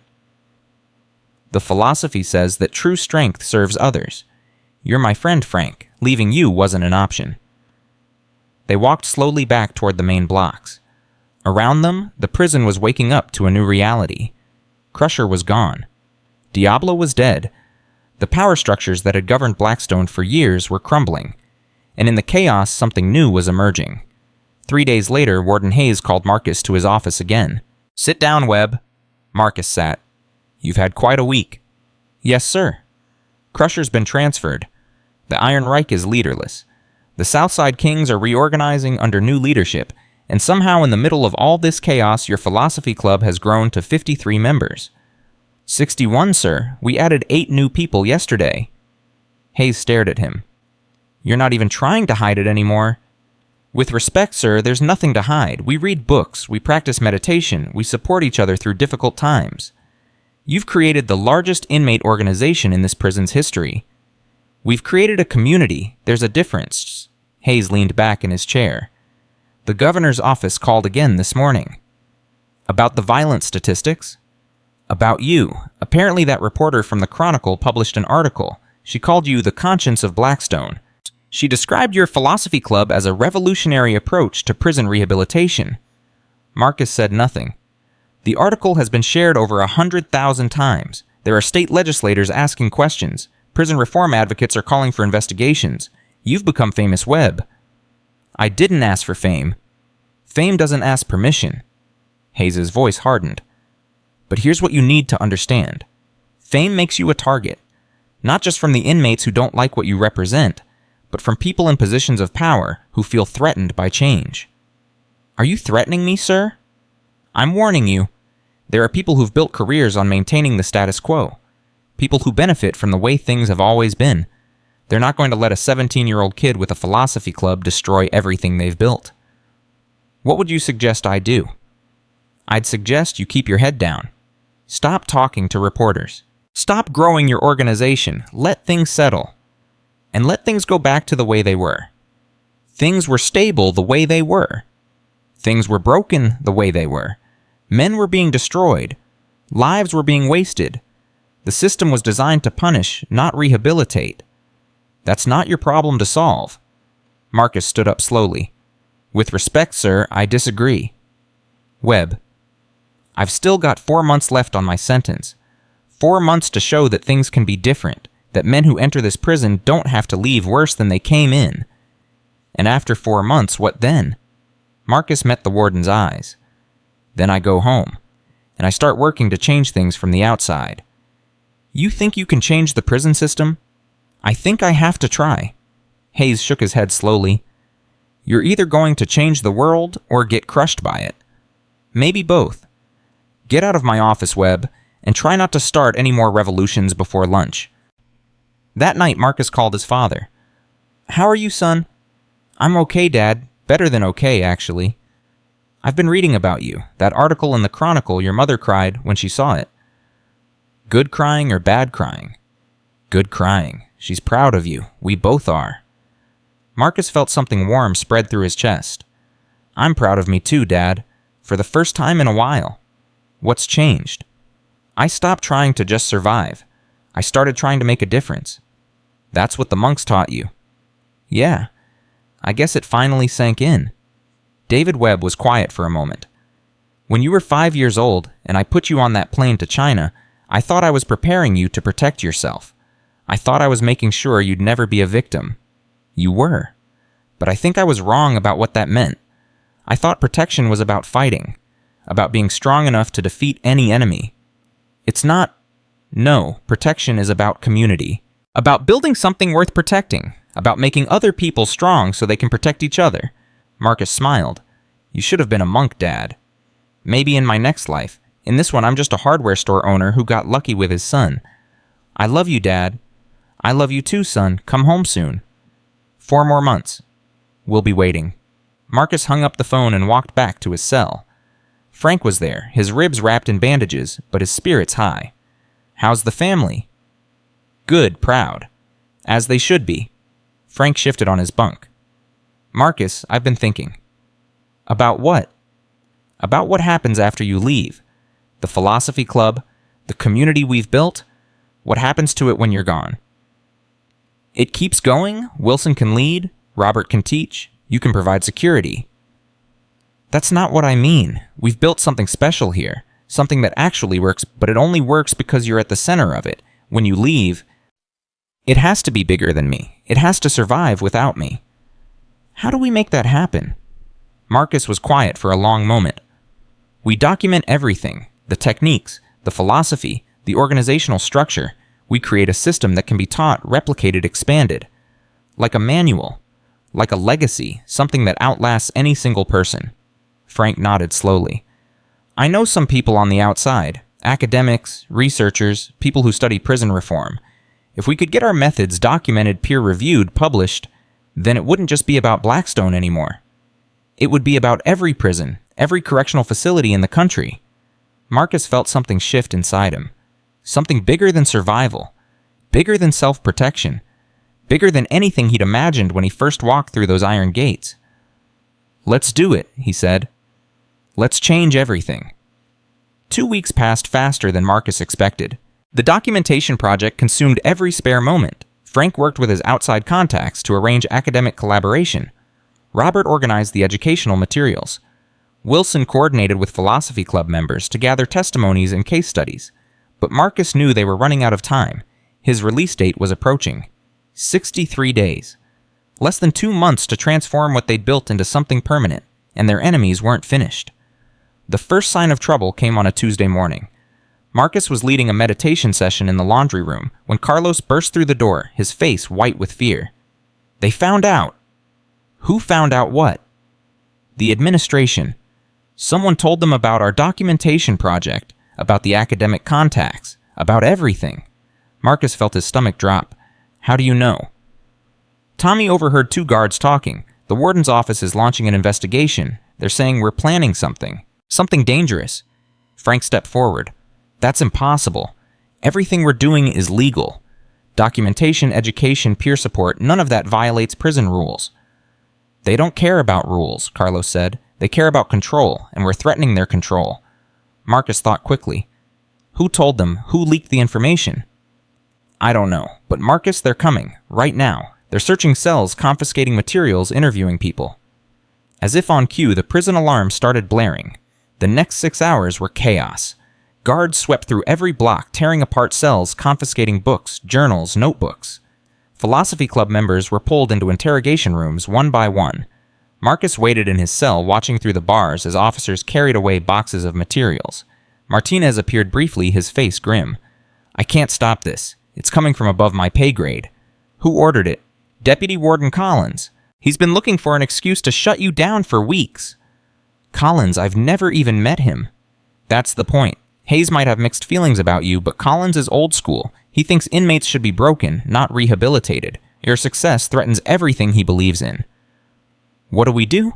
Nothing tonight. Let them search. Let them interrogate. Don't give them anything to use against you. And tomorrow, Martinez's jaw tightened. Tomorrow we fight back. By midnight, the searches were complete. The damage was extensive. Nearly all their documented materials had been confiscated. Notebooks filled with testimonies, educational curricula, organizational charts, everything they'd spent weeks creating, Bitcoin was gone. Marcus sat on his bunk, staring at the ceiling. "We can rebuild," Frank said quietly. "We still have the knowledge. We still have the people." "It's not about rebuilding. It's about time. We don't have enough of it." "Then we work faster." "Frank, they're not going to stop. Collins saw what we were doing, and he saw a threat. He'll keep coming until there's nothing left." "So we let him win." Marcus closed his eyes. Master Chen's voice echoed from years ago.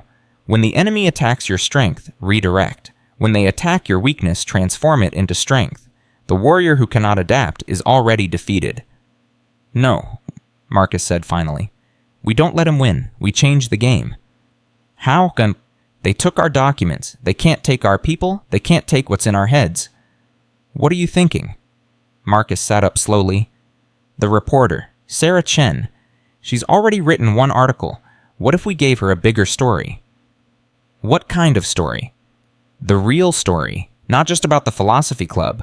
About how the prison system works. About corruption abuse cover-ups. About why they're so threatened by inmates trying to help each other." Frank was quiet for a moment. "That's dangerous, Marcus. You're talking about exposing powerful people. People who can make your life very difficult." "My life is already difficult. But if we can get the truth out, if we can show people what's really happening in places like this, it could change everything. Or it could destroy us." "Since when has that stopped you?" Marcus smiled grimly. "Good point." The next morning, Marcus requested a phone call. Sarah Chen answered on the third ring. "Mr. Webb, I was hoping to hear from you." "I have a story for you, a real one." "I'm listening." "The warden's office just shut down our rehabilitation program. They confiscated all our materials, interrogated our members, and they're trying to paint us as some kind of criminal conspiracy." "Why would they do that?" "Because we were succeeding. Because we proved that their system doesn't have to work the way it does. Because we're threatening careers and reputations and entire philosophies of incarceration." Sarah was quiet for a moment. "I need specifics. Names, dates, evidence." "I can give you names. Deputy Warden Collins ordered the crackdown. He's been undermining rehabilitation programs for 15 years. I can give you inmates who'll testify about abuses they've witnessed. I can give you guards who are willing to talk about corruption." "Guards on the record?"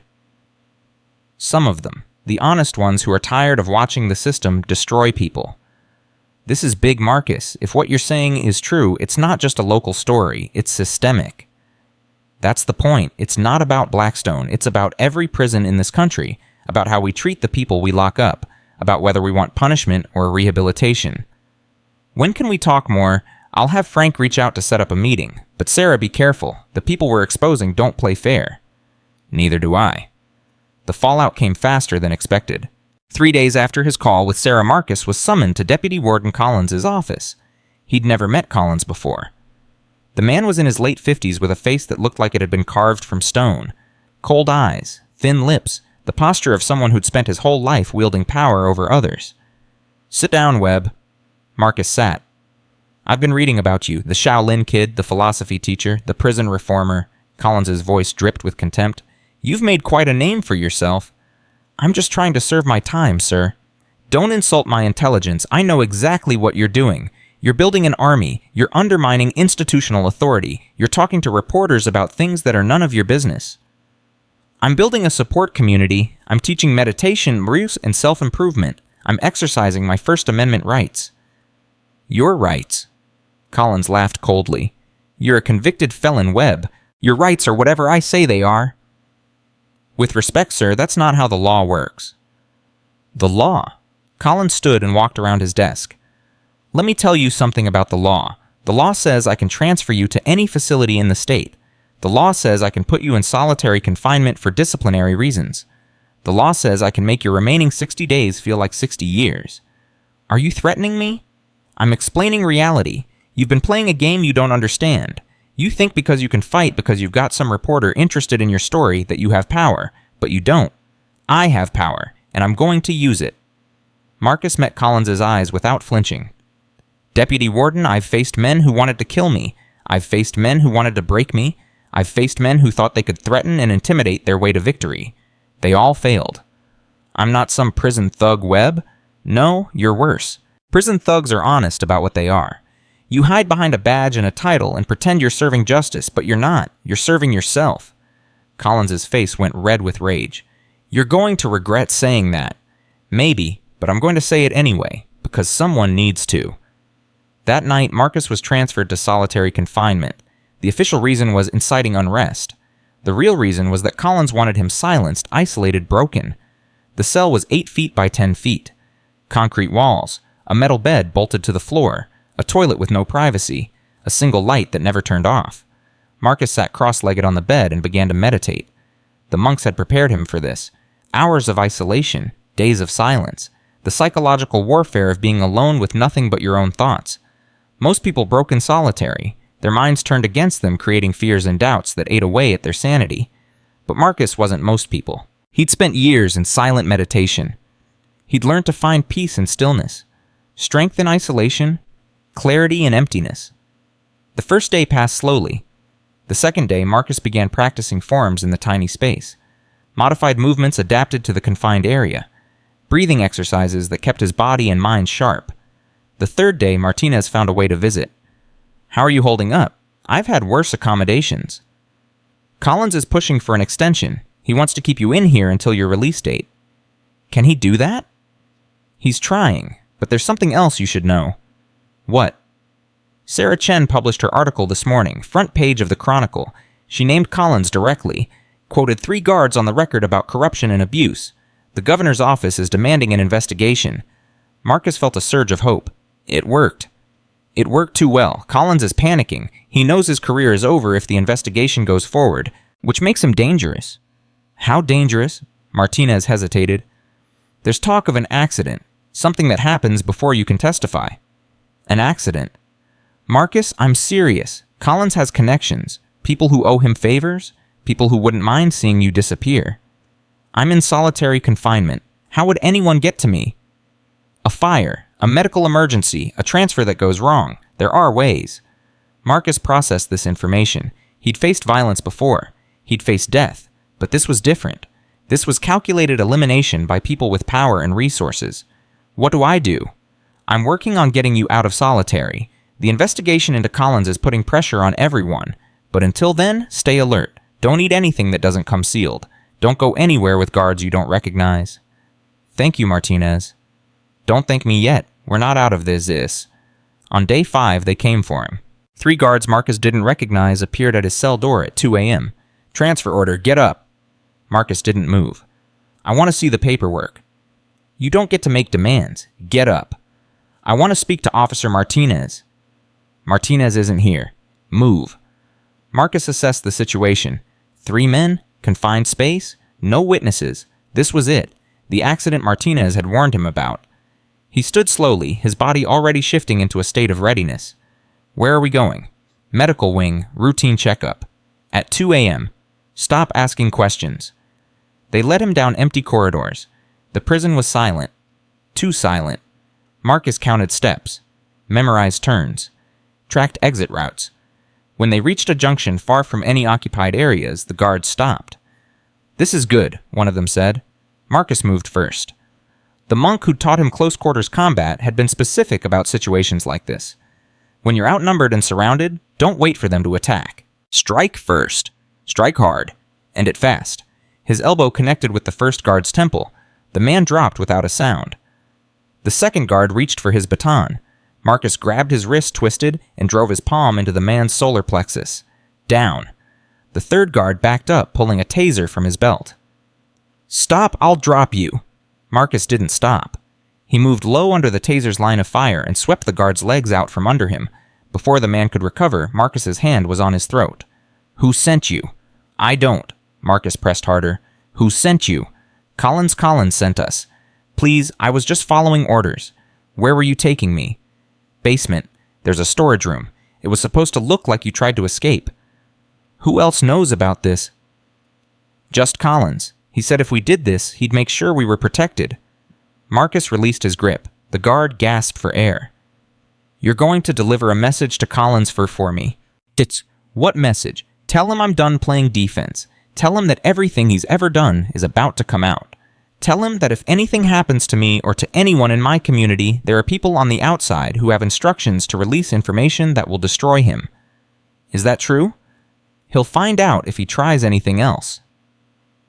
Marcus left the 3 guards groaning on the floor and walked back toward the main building.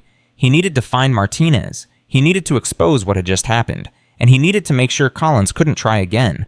The sun was rising by the time he reached the administrative wing. Martinez intercepted him in the hallway. "Marcus, where have you been? I've been looking everywhere."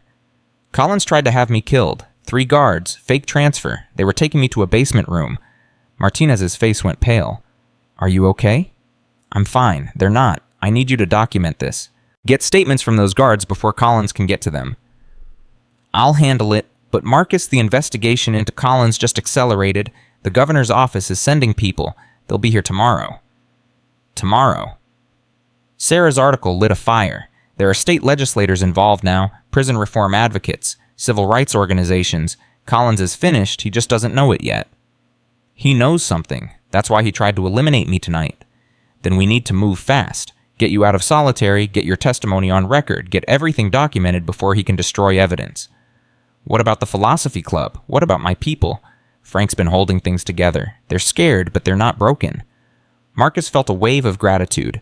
I need to see them. As soon as we get you cleared. But Marcus, there's one more thing. What? Your appeal came through. Marcus blinked. My appeal? Your father hired a lawyer, a real one this time. They've been working on your case for months.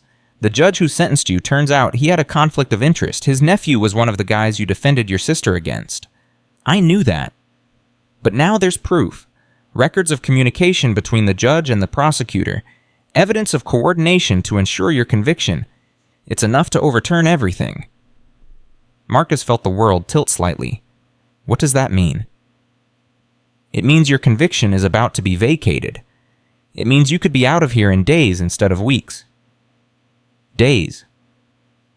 The formal hearing is scheduled for Friday, 3 days from now. If it goes the way we expect, you walk out of here a free man with your record expunged. Marcus sat down slowly, trying to process what he was hearing. For months he'd been focused on survival, on building something, on fighting back against a system designed to destroy people. He'd accepted that he'd serve his full sentence. He'd made peace with it. And now, what about the philosophy club? What about everything we've built? It continues, with or without you. That's what you wanted, right? A legacy that outlasts any single person. I wanted to see it through. I wanted to be here. You'll be more useful on the outside. Advocating fundraising, connecting with organizations that can expand what you've started. Marcus thought about this, about Aaliyah, about his parents, about the life he'd left behind, about the life he could build now. Okay, he said finally. What do I need to do? The next 3 days were a blur. The governor's investigators arrived. Collins was suspended pending the investigation. The 3 guards who'd tried to kill Marcus were arrested and began cooperating in exchange for reduced charges. Frank coordinated with outside contacts to ensure the philosophy club documentation was preserved and distributed. Robert finalized the educational curriculum. Wilson prepared to take over leadership. And Marcus testified. For 6 hours, he sat in a room with investigators and told them everything. About the corruption he'd witnessed, about the abuse, about Collins's attempts to silence him, about what life was really like inside Blackstone Maximum Security. When he finished, one of the investigators, a woman named Harrison, who'd been taking notes the entire time, looked at him with something like admiration. Mr. Webb, I've been investigating prison conditions for 15 years. I've heard a lot of horror stories, but I've never heard anyone describe what you've built here. This philosophy club of yours, it's remarkable. It's just people helping people. Nothing remarkable about that. In a maximum security prison where everyone's been told they're worthless and irredeemable, that's very remarkable. We're not worthless. We're not irredeemable. We're human beings who made mistakes. We deserve a chance to become better. Harrison closed her notebook. I hope you know that what you've started here isn't going to stay here. Your story is going to spread. Your methods are going to be studied. You've created something that could change how this entire country thinks about incarceration. That's the idea. Friday morning arrived cold and gray. Marcus stood in the prison courtyard waiting for the transport that would take him to his appeal hearing. Frank stood beside him, along with Carlos, Wilson, Robert, and 24 other philosophy club members who'd been given special permission to see him off. I don't know how to say goodbye, Marcus admitted. Then don't, Frank said. This isn't goodbye, it's see you later. I'll come back, to visit, to help. I know you will, but Marcus, don't come back too soon. Live your life first. See your family, go to college, fall in love. Do all the things that people do when they're free. And the philosophy club. We'll be here when you're ready, we'll keep building, we'll keep growing. And when you're ready to take it to the next level, we'll be waiting. Carlos stepped forward, tears in his eye. You saved my life, Marcus. You saved my sister's life. I'll never forget that. You saved your own life, Carlos. I just showed you it was possible. Wilson extended his weathered hand. I've been in this prison for 22 years. I'd given up hope a long time ago. You gave it back to me. Pass it on, that's all I ask. Robert handed Marcus a folder. The curriculum, everything we developed. Take it with you. Share it with the world. Marcus took the folder and felt its weight, the weight of months of work, of hope, of possibility. Thank you, all of you. The transport van pulled up. 2 guards stepped out, friendly faces, men who'd supported the philosophy club from the beginning. Time to go, Webb. Marcus took one last look at the men who'd become his family, at the prison that had tried to break him, at the community he'd helped build from nothing. Then he climbed into the van. As they drove away from Blackstone Maximum Security, Marcus watched the prison grow smaller in the rearview mirror. He thought about Master Chen, about the 12 years of training that had prepared him for this moment, about the philosophy that had guided him through the darkest time of his life. True strength serves others. He'd learned that lesson in a Chinese monastery. He'd proven it in a Texas prison, and now he was going to teach it to the world. The appeal hearing lasted 2 hours.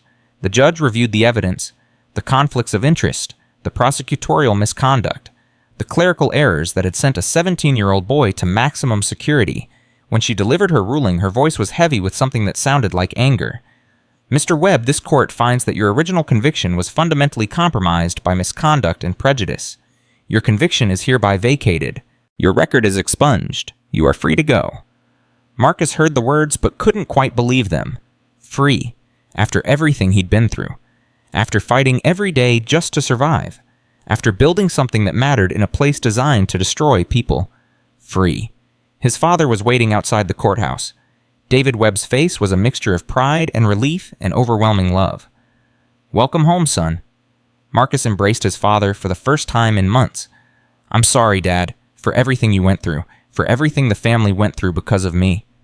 Don't apologize, not ever. What you did defending your sister, surviving that prison building, that community, I've never been prouder of anyone in my entire life. I learned it from you? You learned the fighting from the monks, but the courage, the compassion, the willingness to stand up for what's right, that came from your mother. They walked to the car together, father and son. The Texas sun was warm on Marcus's face. The air smelled like freedom. What happens now? David asked. Now I go home. I see Mom. I see Aaliyah. I remember what normal life feels like. And then, Marcus thought about the folder in his hands, about the documentation, about the story Sarah Chen was writing, about the investigators who were already talking about systemic reform. And then I get to work. Doing what? Marcus smiled a real smile, the first one in months. Changing the world. The drive from the courthouse to his family home took 47 minutes. Marcus spent every second of it staring out the window, watching the world he'd been separated from for months. Cars, trees, people walking on sidewalks, children playing in parks, normal life. He'd almost forgotten what it looked like. You're quiet, David said. I'm processing. Take your time, there's no rush. That's the thing, Dad, there is a rush. Every minute I'm out here, people like Carlos and Tommy and Wilson are still in there, still fighting, still waiting for something to change. You can't save everyone, son. I can try. David glanced at his son with a mixture of pride and concern. You know, when I sent you to China, I thought I was teaching you how to protect yourself, how to be strong. You did. But I think I got it wrong. I thought strength meant being able to defeat any enemy. I thought it meant never being a victim. What do you think it means now? David was quiet for a moment. I think strength means what you showed in that prison. Building community, protecting others, standing up for what's right even when it costs you everything. Master Chen taught me that. You gave me the foundation, but he taught me what to build on it.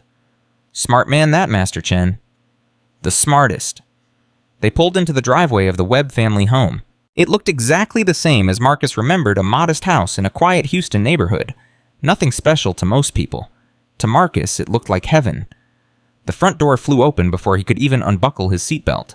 His mother was running toward the car, tears streaming down her face. Sarah Webb was a small woman, barely 5 feet tall, but the force of her embrace nearly knocked Marcus off his feet. My baby boy. I'm okay, Mom. I'm home. Don't you ever scare me like that again. Don't you ever... Her voice broke into sobs. Marcus held her tight, feeling tears prick his own eyes. Behind her, Aaliyah stood in the doorway. His little sister looked different, older, more serious. The kidnapping had changed her. The fear had aged her in ways that couldn't be measured. But when she saw Marcus, a smile broke through. The same smile he remembered from before everything went wrong. Hey, little sis. Hey yourself, jailbird. They laughed. The sound felt foreign to Marcus, genuine, unguarded laughter. He'd almost forgotten what it sounded like. Come inside, Sarah said, wiping her eyes. I made your favorite, pot roast and mashed potatoes. You're too skinny. They didn't feed you in that place. They fed me, Mom. It just wasn't your cooking. Of course it wasn't. No one cooks like your mother. They walked into the house together, a family reunited. But Marcus knew the reunion was only the beginning. 2 days later, Sarah Chen published her follow-up article. The headline read, The Shaolin Reformer, How a Teenage Martial Artist Transformed America's Most Violent Prison. The article was 15,000 words long. It covered Marcus's childhood in the Shaolin Temple, his wrongful conviction, his battles with Crusher and Diablo, the founding of the Philosophy Club, the corruption investigation that had ended Deputy Warden Collins's career. Most importantly, it included testimonies from Philosophy Club members, stories of transformation, evidence that rehabilitation was possible even in the darkest places. The article went viral within hours. By the end of the first day, it had been shared over 200,000 times. By the end of the week, that number had passed 2 million. Marcus's phone didn't stop ringing. News outlets wanted interviews. Prison reform organizations wanted consultations. Publishers wanted book deals. Politicians wanted photo opportunities. This is insane, Marcus told his father over breakfast. I'm getting calls from senators, from governors, from people I've never heard of who say they can help change the system. What do you want to do? I want to help, but I don't know how to navigate this. I'm 18 years old. A month ago, I was fighting for my life in a prison shower room. You don't have to figure it out alone. That's the whole point of what you built Right Community. People helping each other. I left my community behind bars. Then build a new one out here. 3 weeks after his release, Marcus received an invitation that changed everything. The National Prison Reform Coalition was hosting its annual conference in Washington, D.C. They wanted Marcus to deliver the keynote speech. I can't give a speech to thousands of people, Marcus said. I can teach meditation in a laundry room. I can face down gang leaders, but public speaking. You've been speaking publicly your whole time in prison, Frank said. They were on the phone, Frank's first call since Marcus's release. Every Philosophy Club session was a speech. Every confrontation was a performance. You just didn't have a microphone. This is different. How hot? Marcus didn't have a good answer. Go to Washington, Frank said. Tell our story. Make them understand what's possible when you treat prisoners like human beings instead of animals. And if I fail, you won't fail. You're Marcus Webb, the Shaolin kid who walked into maximum security and walked out a legend. I'm not a legend. I'm just a kid who got lucky. Lucky? Frank laughed. Marcus' luck had nothing to do with it. Everything you accomplished came from years of discipline, months of sacrifice, and a willingness to stand up when everyone else sat down. That's not luck. That's character. Marcus flew to Washington on a Thursday morning. The conference was being held at a hotel near the Capitol building. 3,000 people were expected to attend: politicians, academics, activists, journalists, former inmates, and families of the incarcerated. 3,000 people waiting to hear what Marcus had to say. He spent the entire flight reviewing his notes. The speech was supposed to be 20 minutes long. He'd written and rewritten it a dozen times, never satisfied. The words felt hollow, insufficient. How could he possibly convey what he'd experienced? How could 20 minutes capture the terror and triumph of those months in Blackstone? When the plane landed, a woman was waiting for him at the gate. Mr. Webb, I'm Jennifer Torres. I'll be your coordinator for the conference. Nice to meet you. We're so honored to have you. Your story has inspired millions of people. I'm not sure inspired is the right word. I was just trying to survive. That's exactly why it's inspiring. Because survival, real survival, isn't just about staying alive. It's about staying human, and that's what you showed the world. The hotel ballroom was massive. Marcus stood backstage, peering through a gap in the curtain at the sea of faces. 3,000 people. Maybe more. All waiting for him. His hands were trembling. Master Chen's voice echoed in his mind. Fear is not the enemy. Fear is information. It tells you that something important is happening. The warrior does not eliminate fear, he uses it. Marcus took a slow breath, then another. He thought about Carlos, who'd faced his tormentors and found the courage to stand up. About Tommy, who'd testified against men who could have destroyed him. About Wilson, who'd spent 22 years in prison and still found hope. If they could be brave, so could he. Ladies and gentlemen, the announcer's voice boomed through the speakers. Please welcome our keynote speaker, Marcus Webb. Marcus walked onto the stage. The applause was deafening. 3,000 people on their feet cheering for a teenager who'd done something remarkable in a place designed to crush the human spirit. He reached the podium and looked out at the crowd, and then he threw away his prepared speech. I had something written down, he said, his voice steady despite his nerves.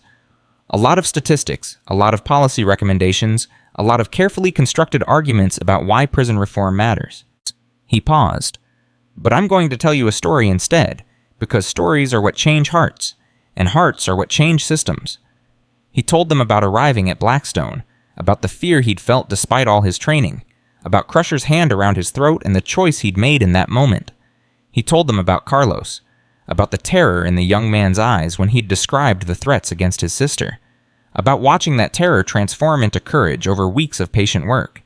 He told them about Frank, about a soldier who'd served his country and then been abandoned by it, about finding family in the most unlikely place. He told them about the Philosophy Club, not as an organization, but as an idea. The idea that human beings, no matter what they'd done, were capable of change. That rehabilitation wasn't just possible, it was essential. The prison system as it exists today is not designed to help people, Marcus said. It's designed to warehouse them, to punish them, to break them down until there's nothing left. I know because I lived it. I saw men who entered those walls as human beings and left as monsters. I saw the system create the very criminals it claimed to be fighting. But I also saw something else. I saw what happened when you gave people hope, when you gave them community, when you treated them like they mattered. The Philosophy Club wasn't about martial arts or meditation or ancient wisdom. It was about recognizing the humanity in people who'd been told they had none. And it worked. He told them the statistics then, the decrease in violence, the increase in program participation, the testimonies from guards and inmates alike about how the culture had changed. We proved that it's possible, Marcus said, in one prison in one cell block with nothing but determination and belief in human potential. Imagine what we could do with resources, with support, with a system that was actually designed to rehabilitate instead of destroy. That's why I'm here today, not because I'm special, not because I did anything that anyone else couldn't do, but because someone needs to say what everyone already knows. The prison system is broken, and we can fix it, but only if we choose to, only if we decide that the people we lock away are still people, still worthy of dignity, still capable of redemption. I made that choice in Blackstone Maximum Security. I made it because a wise man in China taught me that true strength serves others, that the measure of a warrior isn't how many enemies he defeats, but how many lives he transforms. I'm asking you to make the same choice, not because it's easy, not because it's popular, but because it's right. He paused and looked out at the crowd. Thank you. The applause lasted 7 minutes. After the speech, the floodgates opened. Prison reform organizations reached out with job offers. Universities invited him to speak. Documentary filmmakers wanted to tell his story. But the most important call came from someone Marcus had never expected to hear from. Governor Patricia Reyes of Texas wanted a meeting. What does the governor want with me? Marcus asked Jennifer Torres. She's proposing comprehensive prison reform legislation. She wants your input. My input? I'm 18 years old. I don't know anything about legislation. You know more about what actually works inside a prison than anyone on her staff. That's what she wants. Marcus flew back to Texas 2 days later. The governor's mansion was intimidating, all marble floors and oil paint stings, and people in expensive suits. Marcus felt completely out of place. But Governor Reyes put him at ease immediately. She was in her early 50s, with sharp eyes and a firm handshake. She'd built her career on being tough on crime, but recent events had changed her perspective. I read Sarah Chen's articles, the governor said, all of them, and then I read the investigative reports from Blackstone. What you accomplished there is remarkable. I had help. You had vision. The help came because of that vision. She leaned forward. Marcus, I'm going to be honest with you. I've spent my entire political career supporting the existing prison system. I believed in it. I thought it was protecting people. And now? Now I realize I was wrong. The system doesn't protect anyone, it perpetuates cycles of violence and despair. It creates more criminals than it reforms. What made you change your mind? Your story, but also the data. Texas has the highest recidivism rate in the country. We spend billions of dollars a year locking people up, and when they get out, 70% of them end up back inside within 5 years. That's not rehabilitation, that's failure. I know, the governor's voice was heavy, and I want to fix it, but I need help. I need someone who understands what actually works inside those walls. You want me to consult on your legislation? I want you to lead it. I want you to be the face of prison reform in Texas. Marcus felt the weight of the offer settle on his shoulders. I'm not a politician. I don't know how to play those games. That's exactly why I want you, because you're not a politician. You're a young man who saw injustice and refused to accept it. That kind of authenticity is exactly what this movement needs. What about my family, my education? I was planning to go to college. You can do both. This isn't a full-time position. It's a partnership. I'll provide the political resources. You provide the vision and credibility. Marcus thought about everything he'd been through, about the promise he'd made to Frank and Carlos and Wilson, about the documentary project that would spread their methods to other prisons. I'll do it, but I have conditions. Name them. First, that any reforms we implement have to include the inmates themselves. They're not just subjects to be reformed, they're partners in their own transformation. Agreed. Second, we pilot programs at Blackstone first. My people are there. They've been doing the work. They deserve to see the results. Agreed. Third, you don't use me for photo ops. This isn't about politics or elections. This is about actually changing lives. Governor Reyes smiled. Mr. Webb, I think we're going to work very well together. 6 months later, the Texas Prison Reform Act passed the legislature. It was the most comprehensive prison reform legislation in the state's history. Mandatory rehabilitation programs, mental health resources, educational opportunities, community building initiatives modeled directly on the Philosophy Club. Marcus stood in the gallery when the governor signed it into law. Below him, cameras flashed and reporters shouted questions. Politicians shook hands and posed for photographs, the machinery of government grinding forward. But Marcus wasn't watching the politicians. He was looking at the people in the back of the room, former inmates who'd traveled from across the state to witness this moment. Men and women who'd spent years in cages forgotten by a system that had written them off. They were crying. After the ceremony, one of them approached Marcus, an older black woman with gray hair and weathered hands. My son is in Huntsville, she said. He's been there for 12 years. Every time I visit, I watch him fade a little more, like the light is going out behind his eyes. Her voice broke. But when I heard about what you did in Blackstone, when I heard about the Philosophy Club, for the first time in years I had hope. Hope that maybe he could come back to me. Not just physically, but really back. Marcus took her hands. What's your son's name? Jerome Washington. The programs we're implementing, they're going to reach Huntsville. They're going to reach every state facility. Your son is going to have opportunities that didn't exist before. You really believe that? I know it, because I've seen what happens when you give people hope. I've seen men transform themselves from the inside out. God bless you, young man. God bless you for what you've done. That night, Marcus called Frank. The bill passed. I know, we watched it on TV. The whole club gathered in the library. Frank's voice was thick with emotion. Marcus, you did it. You actually did it. We did it. All of us. How does it feel? Marcus thought about the question. It feels like a beginning, not an ending. What do you mean? Texas is one state. There are 49 others, thousands of prisons, millions of people. This legislation is a start, but it's not enough. It's never going to be enough for you, is it? You're always going to see more work to be done. Master Chen told me something once. He said that the warrior's journey never ends. That true strength means accepting that there's always more to learn, more to do, more people to serve. Sounds exhausting? Maybe, but it's also the only way I know how to live. 1 year after his release from Blackstone, Marcus Webb stood before the United States Congress. The hearing room was packed. Senators and representatives sat at their elevated desks looking down at the young man who'd captured the nation's attention. Marcus wasn't nervous anymore. He'd given hundreds of speeches by now. He'd met presidents and kings and celebrities who wanted to associate themselves with his mission, but none of that mattered. What mattered was the people watching at home, the inmates in their cells, the families waiting for their loved ones to come back whole. "Ladies and gentlemen of Congress," Marcus began, "I want to tell you about a man named Carlos Reyes." He told them Carlos's story. The fear, the exploitation, the transformation. He told them about Tommy and Wilson and Robert and Frank. "These men entered prison as broken human beings," Marcus said. "The system had every opportunity to break them further, to crush whatever hope they had left, to turn them into the monsters everyone expected them to become. But that's not what happened, because someone chose to see them differently. Someone chose to believe that they were capable of change. I'm not standing here today because I'm special. I'm standing here because I was lucky enough to learn from a very young age that every human being has value, that every soul is worth fighting for. The question before this Congress isn't whether prison reform is possible. We've proven it's possible.